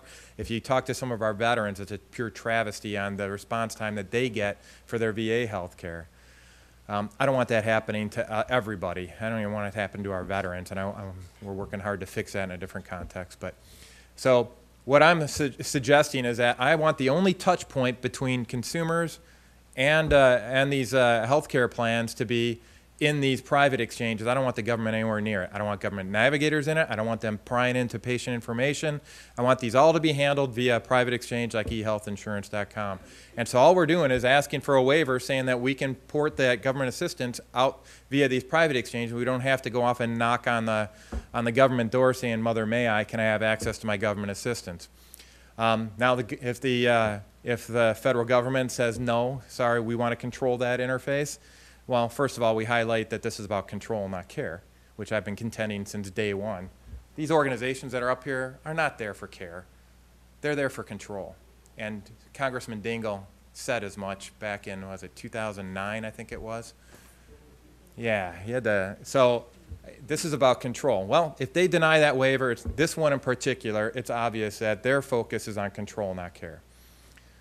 Now, we can always work it. If they say no, we'll say fine. We'll just get you a coupon. You go redeem it at your neighborhood Secretary of State office or drive all the way up to the Department of Community Health up here in Lansing, and we'll ensure that wonderful customer experience associated with having a delay between when you actually get eligible for government assistance and when you can actually redeem that at government assistance. So technically it's optional. We don't need it to work in order for this. But the goal of setting up these private exchanges so we don't have to go to the federally facilitated exchange, we don't have to go to a state-based exchange, we don't have to go to a state partnership exchange, we can get access to that information via private entities. So we don't have anybody wearing any vote for any particular party t-shirt going out there serving as navigators to direct people to the proper health plan.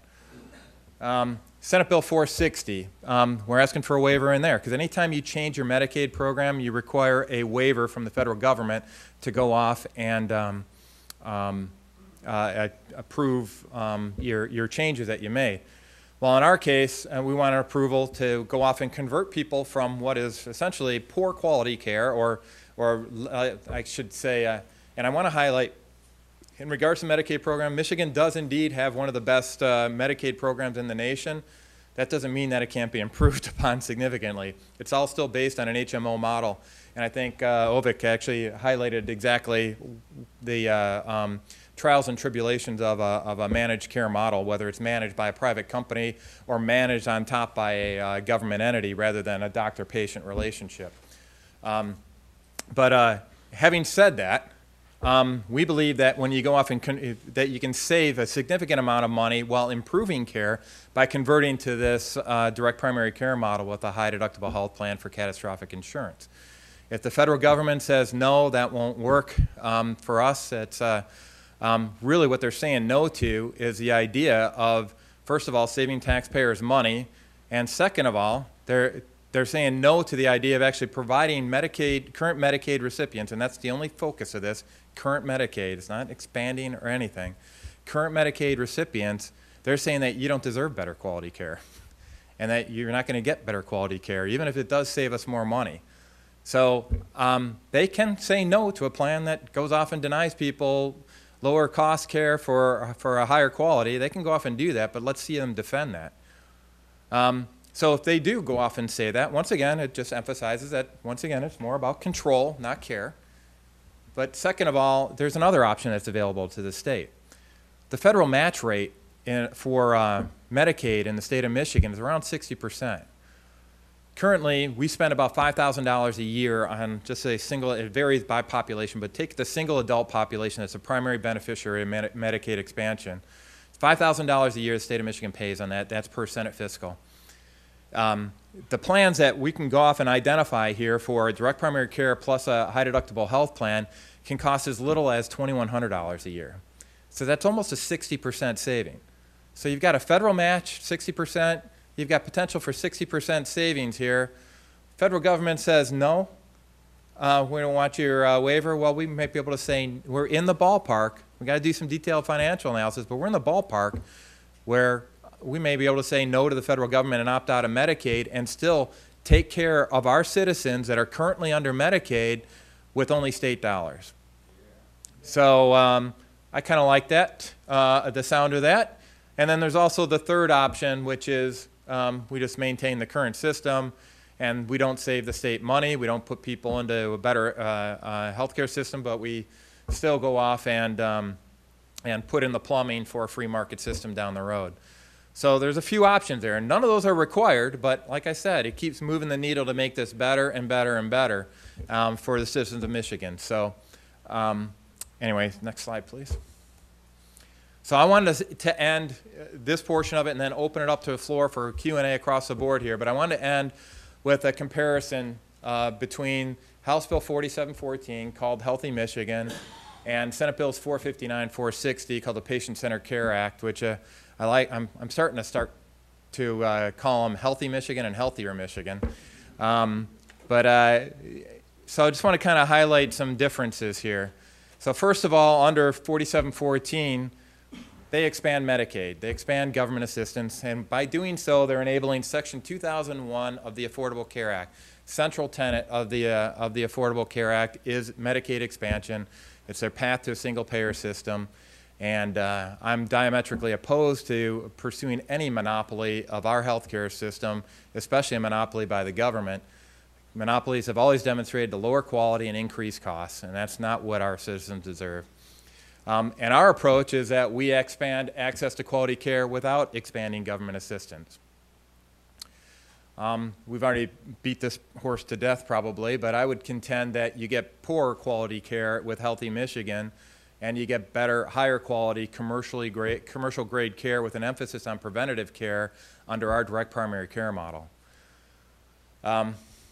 The third item here is that in Healthy Michigan, like we were talking about at the beginning, you have higher cost health care for everybody, and then targeted subsidy in order to pay for subsidized health care for the winners of Life's Lotto here that actually are the winners and the targeted segments of population that are determined to get government benefits. Our approach says I believe that we represent more than 400,000 people in the state of Michigan. We actually represent 10 million people in the state of Michigan, and we should be seeking solutions that lower the health care costs for everybody. Healthy Michigan, 4714, goes off and increases government spending. So as Ovik was talking about, we currently have 45% of our budget right now is dedicated to health spending. They want to improve or increase that by another $1.5 billion, almost $2 billion. And granted, they'll say it's federal money, but I don't know about you guys, but I don't know if the dollars that I have in my wallet here say this is only federal money or this is only state money. It's still coming out of the same people, you and me as taxpayers. And our proposal, we can cut government spending by as much as $7 billion. I don't know if it's going to be $7 billion or not. We've got to go off and do the detailed financial analysis. But just based on the numbers that I've shared with you already, there's a significant opportunity, and even Senate Fiscal has come through and said that there are savings associated with our proposal, and these are total savings, not just state savings versus federal savings. These are total savings. And I think, and we're actually providing better care in the process. Who'd figure in government, right? I would submit that the 4714 actually increased our debt risk, and Ovik showed slides that show, yeah, we're fat, dumb, and you know what, for the happy for the first, what is it, how many, 4 years, 5 years, or whatever, and but after that, things start getting real bad for folks. So how many of you guys remember the old Popeye cartoon?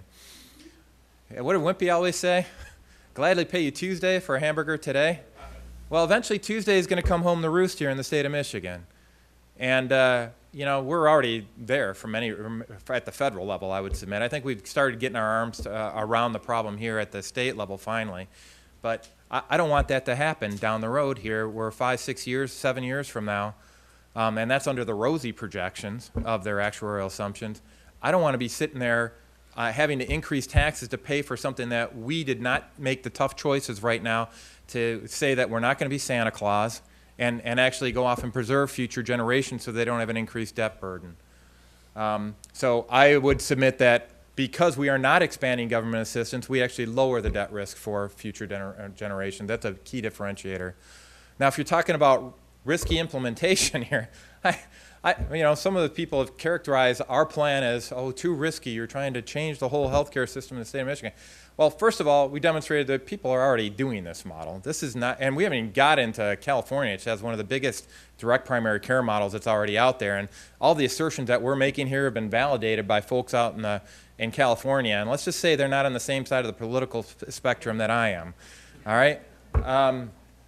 So those opportunities are out there where they're already showing a reduction in the number of ER visits because people are going to primary care.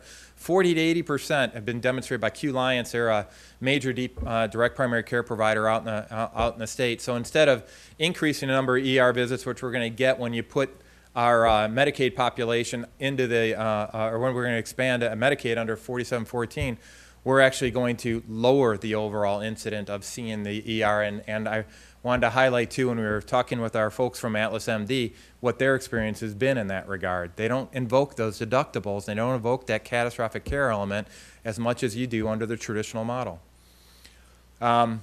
So I would contend that it's a very low-risk implementation. Now, we don't have a robust direct primary care market right now. Matter of fact, Blue Sky Health is one of the first to venture into this. We've got some higher-end, if you will, concierge services, they call them, for C-level execs and stuff that provide the old metal alert bracelet. If you sneeze, they come in and provide a tissue, you know, and a napkin or whatever. That's a high-end. That's kind of like the Maybach, if you will, of healthcare on it. But we still need a mid-range for the rest of us here, if you will, that actually provides good quality health care across the board. One of the ways of doing that is by Senate Bill 460 and preceding that market with adding 1.8 million Medicaid patients into that market that encourages doctors to come out of the shelter of the current hospital-based system. And they all went there because of the overhead that you heard them talking about here. Now we can say, guys, the water's fine. Come out back in the private sector and in your private practice, and we're going to have a ready-made market for you that's going to help all of our citizens. You know, Nancy was fantastic highlighting the opportunity in regards to job growth here in the state, and you know, when you start getting to the point where Michigan's healthcare costs are 20, 30, 40, 50% lower than Wisconsin, Indiana, Ohio, what do you think that's going to do from a jobs perspective? It's huge. And we got to be all in on this in order to get those benefits. If you just kind of nip away at the edges and say we're not going to go off and encourage a direct primary care market here in the state of Michigan, well, then you're just going to nibble away till eventually you'll get to those types of savings. Fundamentally, what the 4714 is doing is it's converting uncompensated care to undercompensated care. Not fully compensated care, undercompensated, and then so essentially throwing, as Ovik was talking about, throwing kerosene on the fire for our current quote-unquote uncompensated care issue with cost shifting. And what we're doing fundamentally is converting uncompensated and undercompensated care to fully compensated care. Now, I'm not proposing that all 400,000 people that are supposed to be benefiting from the Medicaid expansion are going to be covered under our plan because they won't be able to afford it, but a significant portion of those people will be able to cover it that couldn't afford it before. I don't know what the exact numbers are. I guarantee whatever number I throw out on that is got as much certainty associated with it as the numbers associated with 4714 saying that it's all going to balance by the end of the day. But what I can tell you is that the overall reward for everybody in the state of Michigan is going to be benefiting not just the likelihood of more of these people getting into the fully compensated care area. Now, we had an other care event. I didn't talk about this that much, but this is essentially a mini other care event that we had for today. Out in Ann Arbor, we had physicians from all across the country and all across the state of Michigan, all the way up into Escanaba, et cetera, that came down and talked about different opportunities for free market alternatives. Well, Dr. Seema Verma was there, and Dr. Seema Verma is the architect of the Healthy Indiana Plan. And one of the nuggets of information that I got from her presentation was that they've gone off and done surveys on their Medicaid population, the Medicaid population up to 100% of the federal poverty limit, and the Medicaid population from 100 to 133% of the federal poverty limit. And one of the very nice little tidbits that she walked away with at the end of that was that 100% of the folks from 100 to 133% of the federal poverty limit would pay $20 to $30 a month if it meant that they'd have access to good quality health care. So it's not like they don't have any money, but they've gotten some money to be able to put in there. And so that money could actually be put towards, when you put it into the free market and you start getting different options, when we start talking like Tom was talking about, there's going to be people that are going to be interested in saying, hey, I'm going to find some way of pulling in this Medicaid market and tailoring plans that actually take advantage of some employer subsidies that are going to be out there as well, and have people put some skin in the game with their 20 to 30 bucks a month for these direct primary care models. And now you start opening the door to care to people that before didn't think they could afford it. And I think that's pretty powerful incentive. So I'm not going to say we're going to insure everybody here, but we're going to make it more likely that they're going to be able to get that access to care. And let's say they don't do any of these direct primary care monthly models, monthly subscriber models or anything. they're still going to get to the point now where you can walk into a doctor's office and see a price up on a screen and see what the value meal price is. And you're going to actually see, you're going to have that cost transparency. So if they go in and pay out of pocket, they're going to understand what that is. And you're going to see some cost pressures that are going to push down those overall costs across the board. And if we extend this model, frankly, into surgery and some other procedures besides just primary care, huge opportunities. That other care, just to give you an idea of what the opportunities are for if you extend this model into procedures like surgeries, surgery that was cost $175,000 typically anywhere in the country. In Oklahoma, at this Oklahoma Surgical Center, that same operation costs on the order of $16,000. No quality issue. They got people from all over the country, all over the world coming to here for this quality care, for these surgery procedures.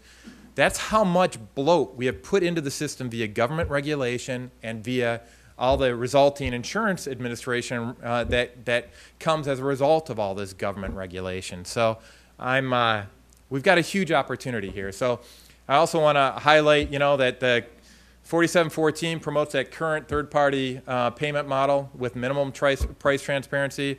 Like I was just talking about, when you go off into this model, you're going to start seeing, if you go to the website, to Blue Sky Health, go to the website of Epiphany Healthcare in Florida, go to the website out at Atlas MD, their prices for everything that they're providing and the services that they provide are up on the web. Where can you find that in our current model? Nowhere. So the more we encourage that, the better off it's going to be for everybody. And last but not least, Healthy Michigan promotes big government solutions, patient-centered care, limited government. We actually put the genie back in the box.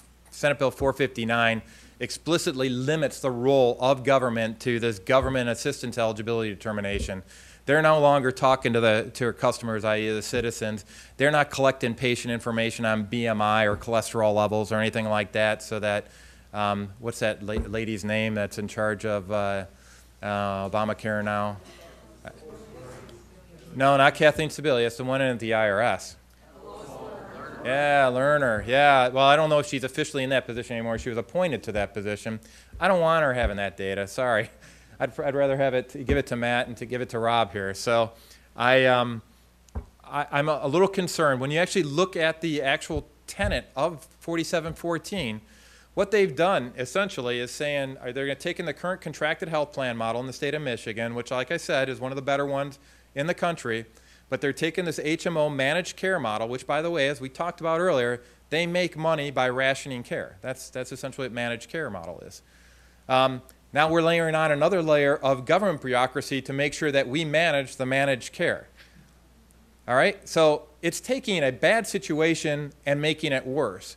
And what we're doing in the model that we're proposing as an alternative, we're saying, government, I don't want you talking to my clients here at all. We want you to, there are going to be patient decisions that you get to make on your own.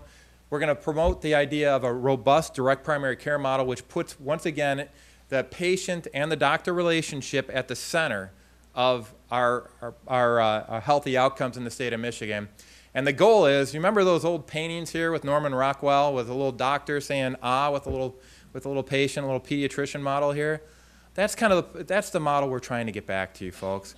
And it's not like it never worked. It worked for so many years. But all of a sudden the government got in there and decided that they're going to try to cure everybody's ills. And I got to tell you, we're giving up our security bit by bit by bit in favor of this big government here. And what did Benjamin Franklin once say?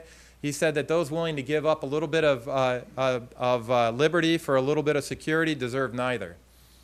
And that's what we're doing right now. I want to take care of all the world's ills, and to do so, we're only pumping government solutions, government solutions, government solutions. It doesn't work, guys. And back in 1965, before we kicked off Medicare, healthcare costs were 5% of our income. Now what are they? They're sitting around 40, 50% of our income right now. Actually goes into healthcare costs. And those were all programs that were designed to lower the cost of healthcare and make it more affordable for everybody. I'm here to tell you guys, this direct primary care model is a game changer, as Tom was talking about here for the state of Michigan. And I urge your support and your contact of elected representatives to help get this over the finish line. So with that being said, thank you very much for your patience in coming out here on a rainy day, and we're going to open up the questions and answers. Yeah. So if everybody could just kind of line up over here, and we'll try to take everybody in sequence. And I want to also thank again this panel and Dr. Doug. I know I still see the back of your head out there, but he's making a house call. But I want to thank everybody for coming out and dedicating time to go off and support this event and help get the word out. This is really just about getting the information out, and you guys are the key to making that happen. I'm just one lowly elected officer, and this is another elected official here, but we're 2 out of, let's see here, 110 out in the House and 38 in the Senate, and the more we can get this amplified, the better. So thank you very much. Thank you, Senator. My name's Dr. Chad Savage. I'm an internal medicine doctor out in Brighton, and I can just say, I absolutely understand that more jobs could come to Michigan, but if you free doctors of that bureaucracy, you'll get more doctors coming to Michigan too. Yeah, thank you. It's a good point. Yeah, and I kind of want to highlight just a quick metric on that. You know how we're always talking about the chronic doctor shortage we have in the country? Well, people estimate anywhere from 20 to 50% of a doctor's time is spent on overhead activities, as CPT coding, things that are not directly related to seeing a patient. Well, if you just took the low end of that, the 20% number, and applied it nationwide and said, you don't have to do that, spend time on that overhead anymore, you'd have an effective 160,000 more physicians in the country. That's huge. Sorry, Jack, go ahead. Hi, great presentation from all of you. I have a quick question for Patrick and Nancy, and an invitation for Obamacare to get into hospital pricing and cost a little bit. But first I want to just share one quick news item and one observation. The news item, today's Michigan Capital Confidential reports on what may turn out to be Michigan's Diamante driver story. The patient is hanging on, so hopefully it won't become perfect analog, but a woman on Medicaid who couldn't get care for a tooth issue, and it ended up in brain surgery, now is in intensive care. Observation, it struck me listening to your presentation that I now understand the difference between state dollars and federal dollars. State dollars come out of your pocket. Federal dollars come out of your children and your grandchildren's pocket. Quick question for Nancy and Patrick, and it is, are the House and Senate going to move those navigator licensure bills that will, pretty effectively cramp the style of acorn type operations that want to get into the navigator business? And I'll go ahead and pose my invitation to Obamacare. The hospitals here are what's driving, are where the energy for the expansion is coming from. And in economics, there's the concept of revealed preferences. Watch what they do, not what they say, right? Well, these hospitals are revealing all up and down the halls of this building all year long that they're going to make a lot of money from this expansion. That said, Patrick mentioned the difference between the Oklahoma Surgery Center prices and the mainstream prices are evidence that there's so much bloat in the mainstream hospitals, so that I think I heard you or one of the guys in one of these presentations say that, maybe it was you, Patrick, that yeah, I'm sure the hospitals are stressed to make their budgets balanced, but it's such a black box operation where the costs and the revenues have absolutely no relationship to anything that resembling market forces. It's just it's a total black box. So basically, I'd like to hear you comment on that. They pour mouth incessantly, these hospitals, and yet we all know in the last 4 years since the crash in 2008. Where do you see the climbing cranes on city skylines? It's almost always a hospital. So that's for a starving beast. That's quite an operation. So let me try to summarize. But I mean, it was 2 key things are the navigator bills, and also if Ovik, if you want to talk about the hospital. Well, I wish I had something to say on the navigator bills. I don't know right now. Frankly, my whole world is revolving around these 2 bills right now. So I can't. I got to admit, I got the horse blinds on with this right now. Not until October 1st, and those all right. people are going to be Got I that, just want to say Justin? my comment would probably be about the same as Patrick's, so we'll have to check on those and get back with you on that. It's a great idea to license navigators, actually. I hadn't heard of that before. I hadn't heard of any state actually considering that, because it is a huge, just so people don't know what navigators are. Can you turn off that mic? Maybe that's the feedback there. What you may not know is that the Affordable Care Act creates these positions called navigators. They're paid positions for people to help enroll people into the exchanges. But there's no specification as to their training. There's no guarantee that these individuals will actually make the right decisions. Like if they enroll you in the wrong plan, you could face $25,000 fines from the IRS for non-compliance.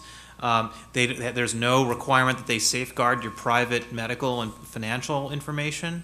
So there are a lot of problems. You're basically relying on these navigators to enroll in the Affordable Care Act's plans without any assurance that any of your information is going to stay safeguarded. So I think it's a great idea to license these navigators to ensure that these people are actually, if there's a regulatory burden on them to preserve your records and know the law well enough to not make mistakes where you're financially liable if you make a mistake.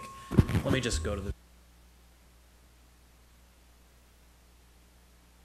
And in that way, I think that's a great idea, and it also prevents it from being a slush fund for activist groups who are basically trying to take this money as opposed to use it for actually for helping people. On the issue of hospitals, so in the current issue of National Review, I actually have a lengthy article on just this topic. It's the yellow issue for those of you who read National Review. It's called An Arm and a Leg, and you can also download it online from the National Review website. And it describes this whole problem of how hospitals are the driver of all of the inefficiency in our healthcare system. Because for every dollar that we spend as a country on healthcare, 40 cents of that is spent on hospitals. For every dollar the government spends on healthcare, 40 cents is spent on hospitals. So what do hospitals want? They want more taxpayer resources spent on healthcare, because 40% of that goes to hospitals. So that's why they lobby. They're a massive special, they try to portray themselves as these disinterested pillars of the community, but they are a massive special interest that is trying to encourage taxpayer dollars to be funneled to them. And that's why they're lobbying so heavily for this Medicaid expansion. But when I was here 2 weeks ago testifying before the Senate with Senator Colbeck, one of the hospital executives, I believe it was a CEO of Spectrum Health, I don't remember now who it was, who admitted under questioning that they lose money on every Medicaid patient who comes through the door. So, and part of the reason why there's this kind of, well, wait a minute, if you're losing money on every patient who comes through the door on Medicaid, why do you want the Medicaid expansion, which I think is what Jack's getting to. A lot of it has to do with the way hospitals manipulate what they charge to different patients with different insurance status. So to those of you who read this epic article by Stephen Brill in Time magazine called A Bitter Pill, where he talked about this problem, where hospitals, nonprofit hospitals, right, the people who are supposed to be only about helping people, are charging $300 to a patient for a bottle of vitamins that you could buy at Walgreens for $2. They're charging, $300 for an X-ray that costs like $20 or $10. They're doing this because that way they can say they have all this uncompensated care and then demand more tax dollars to subsidize it. So those charts I showed you with the amount we're spending on uncompensated care, those are based on what the hospitals are telling us. There's no audit of that number. We're trusting their word, say, well, that's the care that they're not getting paid for. But it's a hugely exaggerated number, because hospitals overcharge for a lot of things and then say, this woe is us. You'll notice that they say this, that hospitals are just struggling all over the state, all over America. They don't get enough money. But where are all the new buildings being built in this state and every other state in the country? Where are all the fancy new glass and steel towers? It's hospitals.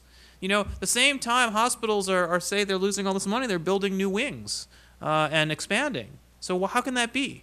And that's because hospitals really are, it's larger. People like to complain about the military-industrial complex.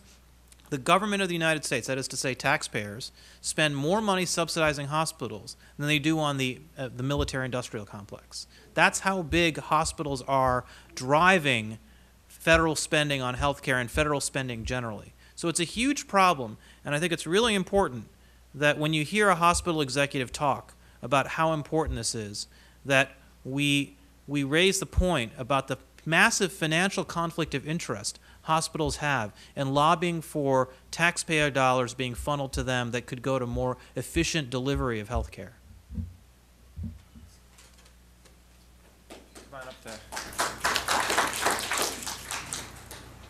Rick, you want to come up? Yeah, thanks, Cheryl. I don't think it's turned on. We're trying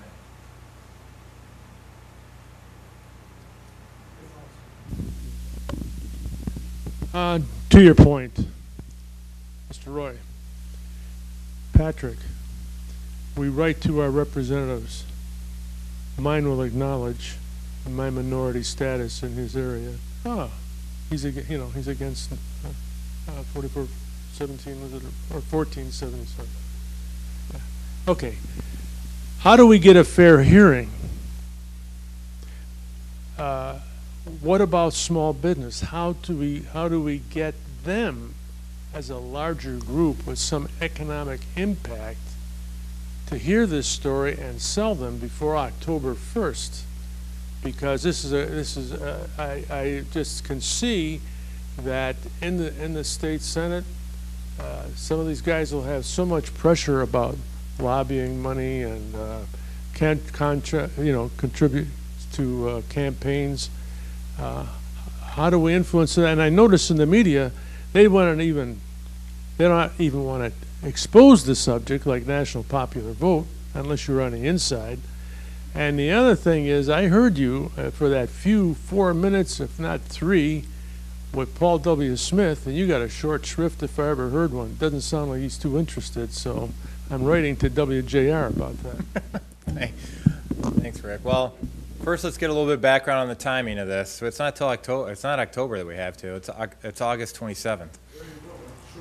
It's even shorter. And you know, in fairness, I mean, Senate Majority Leader actually did put this up for a vote out at the Government Ops Committee. Where these bills sit right now is actually on the floor of the Senate because the Government Operations Committee actually reported out this bill.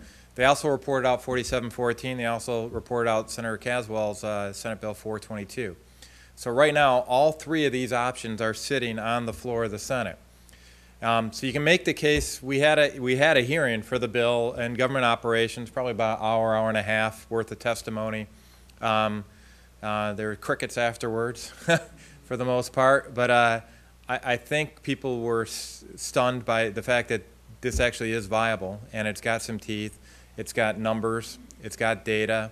It's got it's something that's already been working in other areas of the country, and I think what we need, I mean, purpose of this event right now is making sure we get out the information so that our fellow legislators, our folks in the grassroots, that everybody understands what we're proposing here better than we've been able to communicate just by one-on-one emails and by me going out to different committee hearings and different forums throughout the district. We're just one person, one representative, and we need some force multipliers. So we're hoping that people here like what they hear and that they are turning into that multiplier where now you guys can say, I've heard what they have to offer, we like it, or this work can be improved or whatever. And I'm not saying we don't have room for improvement on any of this, but I got to tell you, I got less room. There's more room for improvement in the 4714 bill than we got in this one right now, and ours is a lot simpler. So I think the best thing is to, right now, get the letter writing campaign. But more importantly, I would suggest if you like what you've heard, and if you don't, I mean, let me know about it. But if there's areas we think I can improve, but if you like what you've heard, get it out into the paper, because what's happening right now is that we're not getting any coverage of this. Whenever they talk about Medicaid expansion, they're only talking about 4714. It's like we don't even exist, right? So I think we need to get it into the. I mean, it's not like I'm not putting out op-eds. It's not like I'm putting out press releases. Not like I'm not putting out columns. But if we're ever going to get this, President Reagan used to go directly to the people, and that's what I'm trying to do right now with events like this, to get it out directly to you all and say, guys, we need your help. it depends on your assistance to get the word out to everybody. So anyway, so thanks for bringing that up, Rick. I mean, this is all I know is I'm giving it all she's got, Captain. I can't give it no more. We're really working hard to not only shore up the legislation, but also move forward on the PR and build a coalition so that when this comes back into the House, we've got the votes to pass it out. So that's where my focus has been. So it leaves very little room for the PR part. That's where all you can help. The math, with the partisan makeup of the Michigan Senate, I believe it's only 8 Republicans who need to vote in this, 7 Republicans need to vote in the Senate, because all Democrats will vote for 47-14. So it's a pretty small number of Republicans who need to vote for 47-14 for that to go through. The majority, 2/3 of the Republicans in the Senate don't have to vote for it to go through. So if I were to advise you on what to do, I'd advise you to focus on those legislators who seem most supportive of 47-14 on the Republican side, and try to convince them to take a pause and take a closer look at this legislation instead of letting the train leave the station. I think if you focus your energy there, that's going to be where you're going to get the most bang for the buck. Yeah, I can speak loud enough for everybody to hear. One of the concerns I hear from the conservative grassroots in the state is that that Senator Colbeck's plan is actually a backdoor approach to implementing Obamacare. Colbeck, would you address that, please?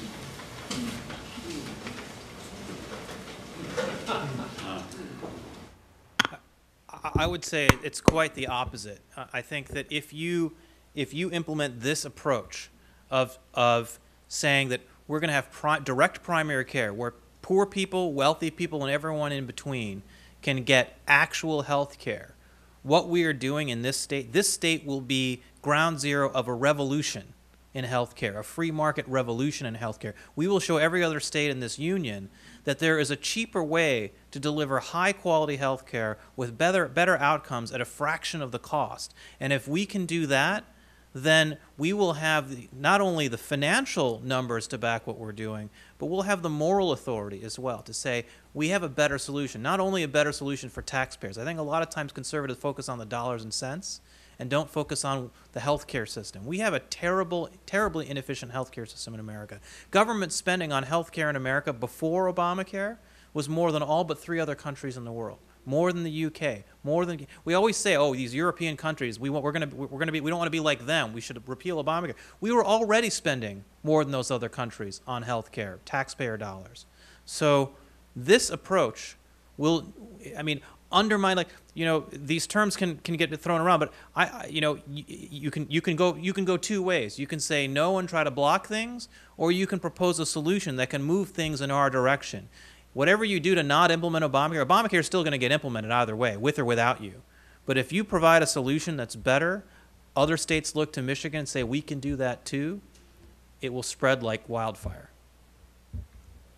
Follow up on that for a second. I think it's this is not crazy thinking. The 2 most competitive economies in the world, according to the World Economic Forum, are Singapore and Switzerland. How do they differ from us? That's because they have basically a consumer-driven model where the individual has choices for how they get their health care, and they get the monies to spend for that health care. Now, they have their other limitations. Don't get me wrong. I'm not saying they've figured everything out. But in that regard, they've figured out health care. And so I think if you emulate those countries, you're probably going to be fairly competitive moving forward. Also, on the private sector, I don't know if, it was kind of passed over, but I think the folks at Atlas MD were talking about ERISA plans. The private sector's already solve this problem. They're already moving on to high deductible health plans with health savings accounts because they can't print money. They have to be competitive.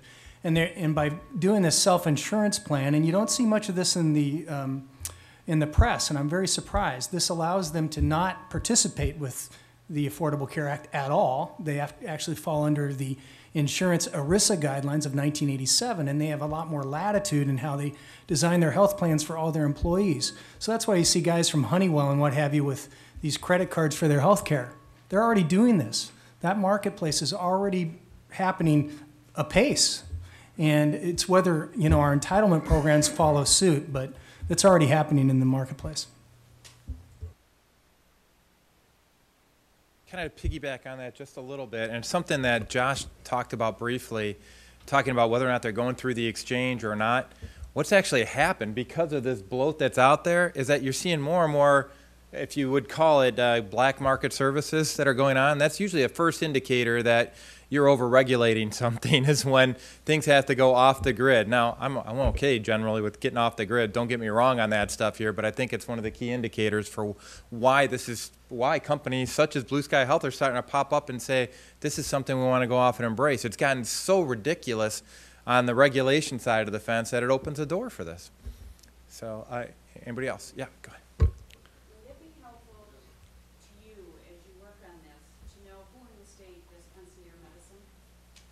Yeah, a complete list of service providers is always useful. We know of a few already. Matter of fact, I met with one of the major service providers in Southeast Michigan this morning. So, yeah, if you've got a list of that, I mean, and all this direct primary care service providers, I mean, Tom, this is to show you how grassroots this proposal is. Tom contacted me after he saw, I think it was the op-ed I put out, yeah, he saw the op-ed. I mean, so the one that got in the paper. And so that's how it's gotten out here. This is just bubbled up. So if somebody's got a nice little catalog that can be shared that we can use to help get the word out more effectively, I'm all ears. And Senator, there's a website, DP Care. I believe it's dpcare.com. It might be .org. I'm not sure, but that lists all of the direct primary care providers by state. Oh, okay, great. Thank you. Concierge, and I think that there is a difference between direct primary care and concierge. Yeah. Well, one of the problems I have with concierge is it actually continues the fallacy that primary care has to be expensive. Yeah, you're right. And in fact, it doesn't. Yeah, ideally, you've got a whole spectrum of offerings here. That's what the free market's all about, right? I mean, you get your you get your McDonald's cheeseburgers as well as the high-end Ruth Chris Steakhouse, right? Yeah, I've had too many of those lately here. So, yeah, go ahead. Questions. One is how is your bill different from 4714 if Obamacare is repealed or defunded? And number two is, could you just speak to a little bit more on your low-income trust fund, where the money comes for that? How the money is dispersed, what monies will get deposited in this. Yeah, Alex, can you pull up my presentation, go to one of my backup slides on the overall care model? Well, first of all, I'm trying to design this so that when Obamacare goes belly up, we've got a system here in the state that keeps government bottled up into just government assistance eligibility determination with the government assistance portal, and allows us to be in control of the provisions around what is a qualified health plan.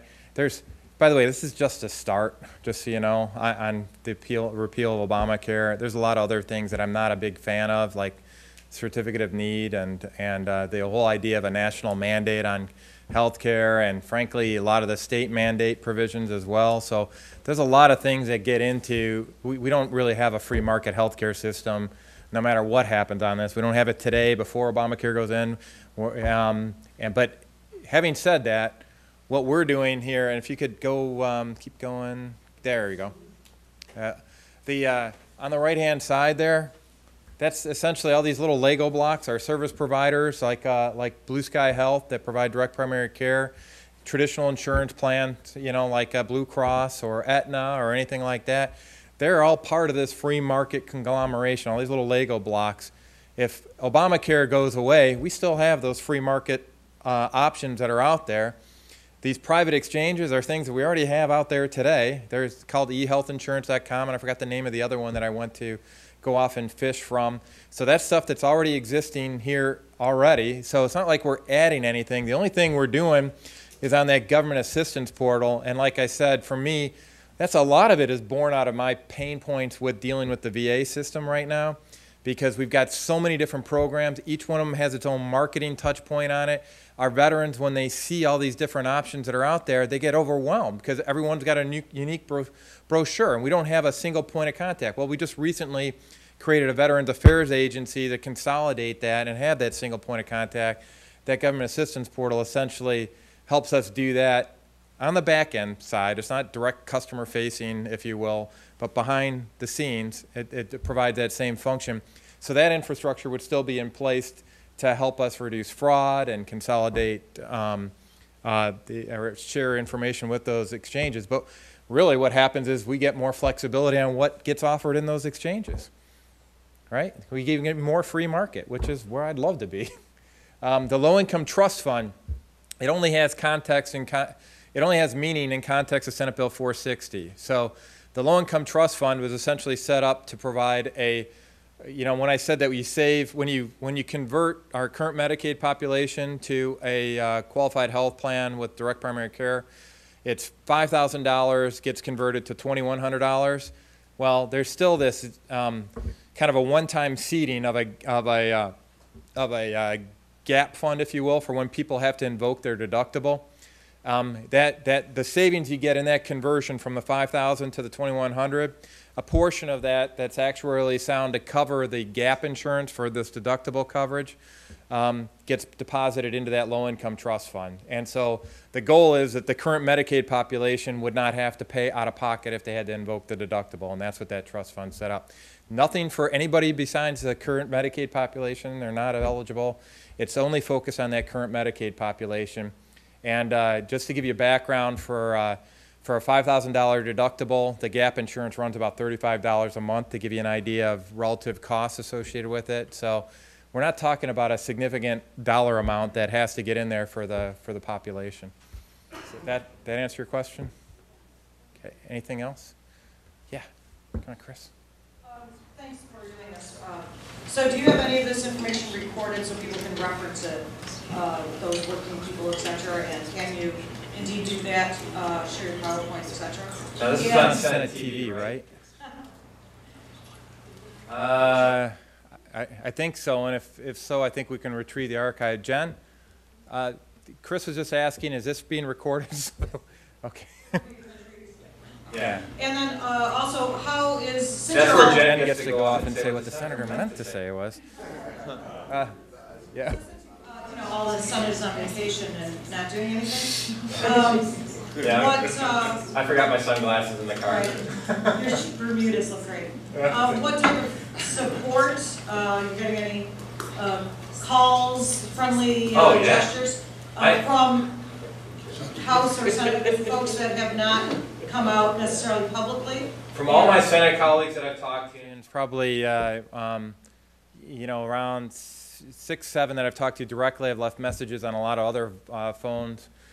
They've all been supportive of this bill. As a matter of fact, this is the one that they want to vote on. So that's encouraging. Now we're working on the House as well, and I've talked to probably a like number, at least 7 or 8 different reps in the House that are very interested in this as well, including some folks who voted on the previous 4714 coming out of the House that want to shift and get back on the right team. So, so I think the trend line's there. Now it's a function of timing. So if they're going to vote this out on August 27th, or if they're going to vote one of these bills out on August 27th, it's going to be like, let's make a deal, and which curtain's going to open up before us. I don't know what curtain that's going to be right now, and the reason I'm here is to lobby like there's no tomorrow to make sure that we can make sure that it's door number 3. So. I know you had one, so I just want to make sure everybody else has had a chance here. I don't want to jump anyone. All right. Do you all set? Okay. Yeah, come on up, Larry. Sorry. Yeah, we'll get you. Do you have any type of white paper or anything that walks through the savings and the assumptions that you've illustrated here today? Maybe it's in your your supplementary slides. All I've got is a PowerPoint, because that's the fastest thing I think in right now, and I've got snapshots based on that.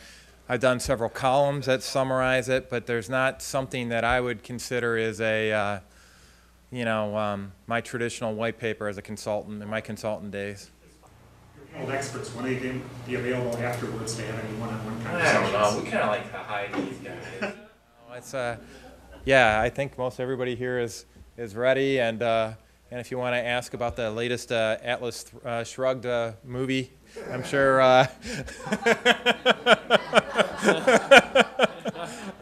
I'm sure we've got them all pulled together here, but yeah, I think most of the folks here can be available for questions. I think we got the room till 4 o'clock. We got the room till 3.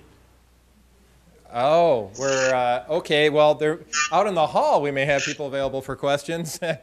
And like I said, for the folks out at Atlas MD, we got contact info. You spoke to that inverted triangle showing with the primary care. Yeah, Tom. That's a very effective. I'd like to get. Is that part of the packet or no? Not typically. Make it available. We'll put it part of our care package. Actually, I could put it on our website, blueskyhealth.org. Yeah. And you know, and in fact, if you look at a lot of the big businesses that Dr. Matt was talking about, shifting to high deductible policies, a lot of these self-funded plans are putting on-site clinics in their workplace because they see the power of primary care in affecting the downstream costs. So if you look at companies like Intel, IBM, GE, they're all doing this. So why not as a state we do something similar? Okay, Jack, can we do it quick, and then they're going to kick us out of the room.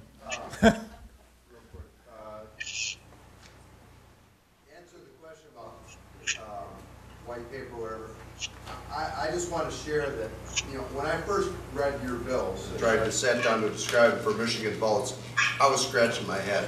And what unlocked the key for me is an article by the same guy who wrote this one that Patrick has over there, Dave Chase, about a year ago, in which he describes this as 2 parts Marcus Welby and 1 part Steve Jobs.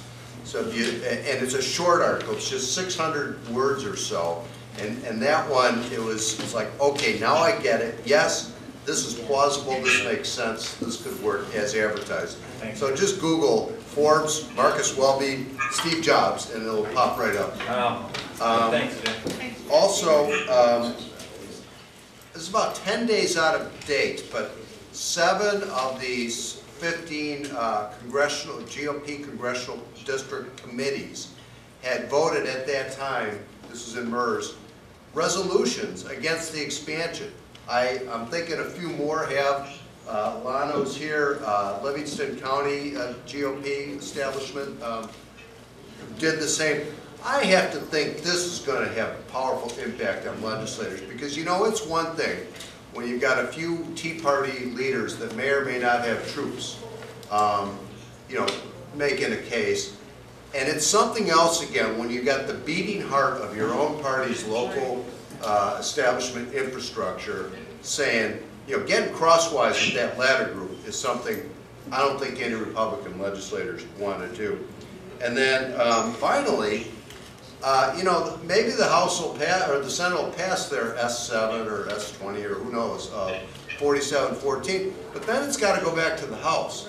And Representative Jenkins, you know, it's been remarkable that of the majority of House Republicans who voted no on this, and I don't know if the House caucus realized the majority of them were not in favor of the bill when Speaker Bolger ran it, but they're aware of it now, and yet none of them have spoken up to take a leadership position and coalesce that majority of their own caucus who opposed. So I'm delighted to see you here and getting involved with Senator Colbeck. And, you know, and I'm sure they didn't know that the Senate wasn't, in fact, odds are they were told, yeah, the Senate's going to vote on this right away. Well, that didn't happen. So now you got all these guys that walk the plank and are hanging out in space all summer long. They cannot be feeling real warm and friendly on either side of that vote toward this bill. So whatever the Senate does, you know, I don't see it as an automatic no-brainer that the House is just going to fall into line a second time. Yeah, well, Jack, we're okay if all those guys who voted 4714 come on over to this plan. So I'll be perfectly happy with that. So thank you guys, everybody. I appreciate y'all coming out here, and thanks for bearing with us.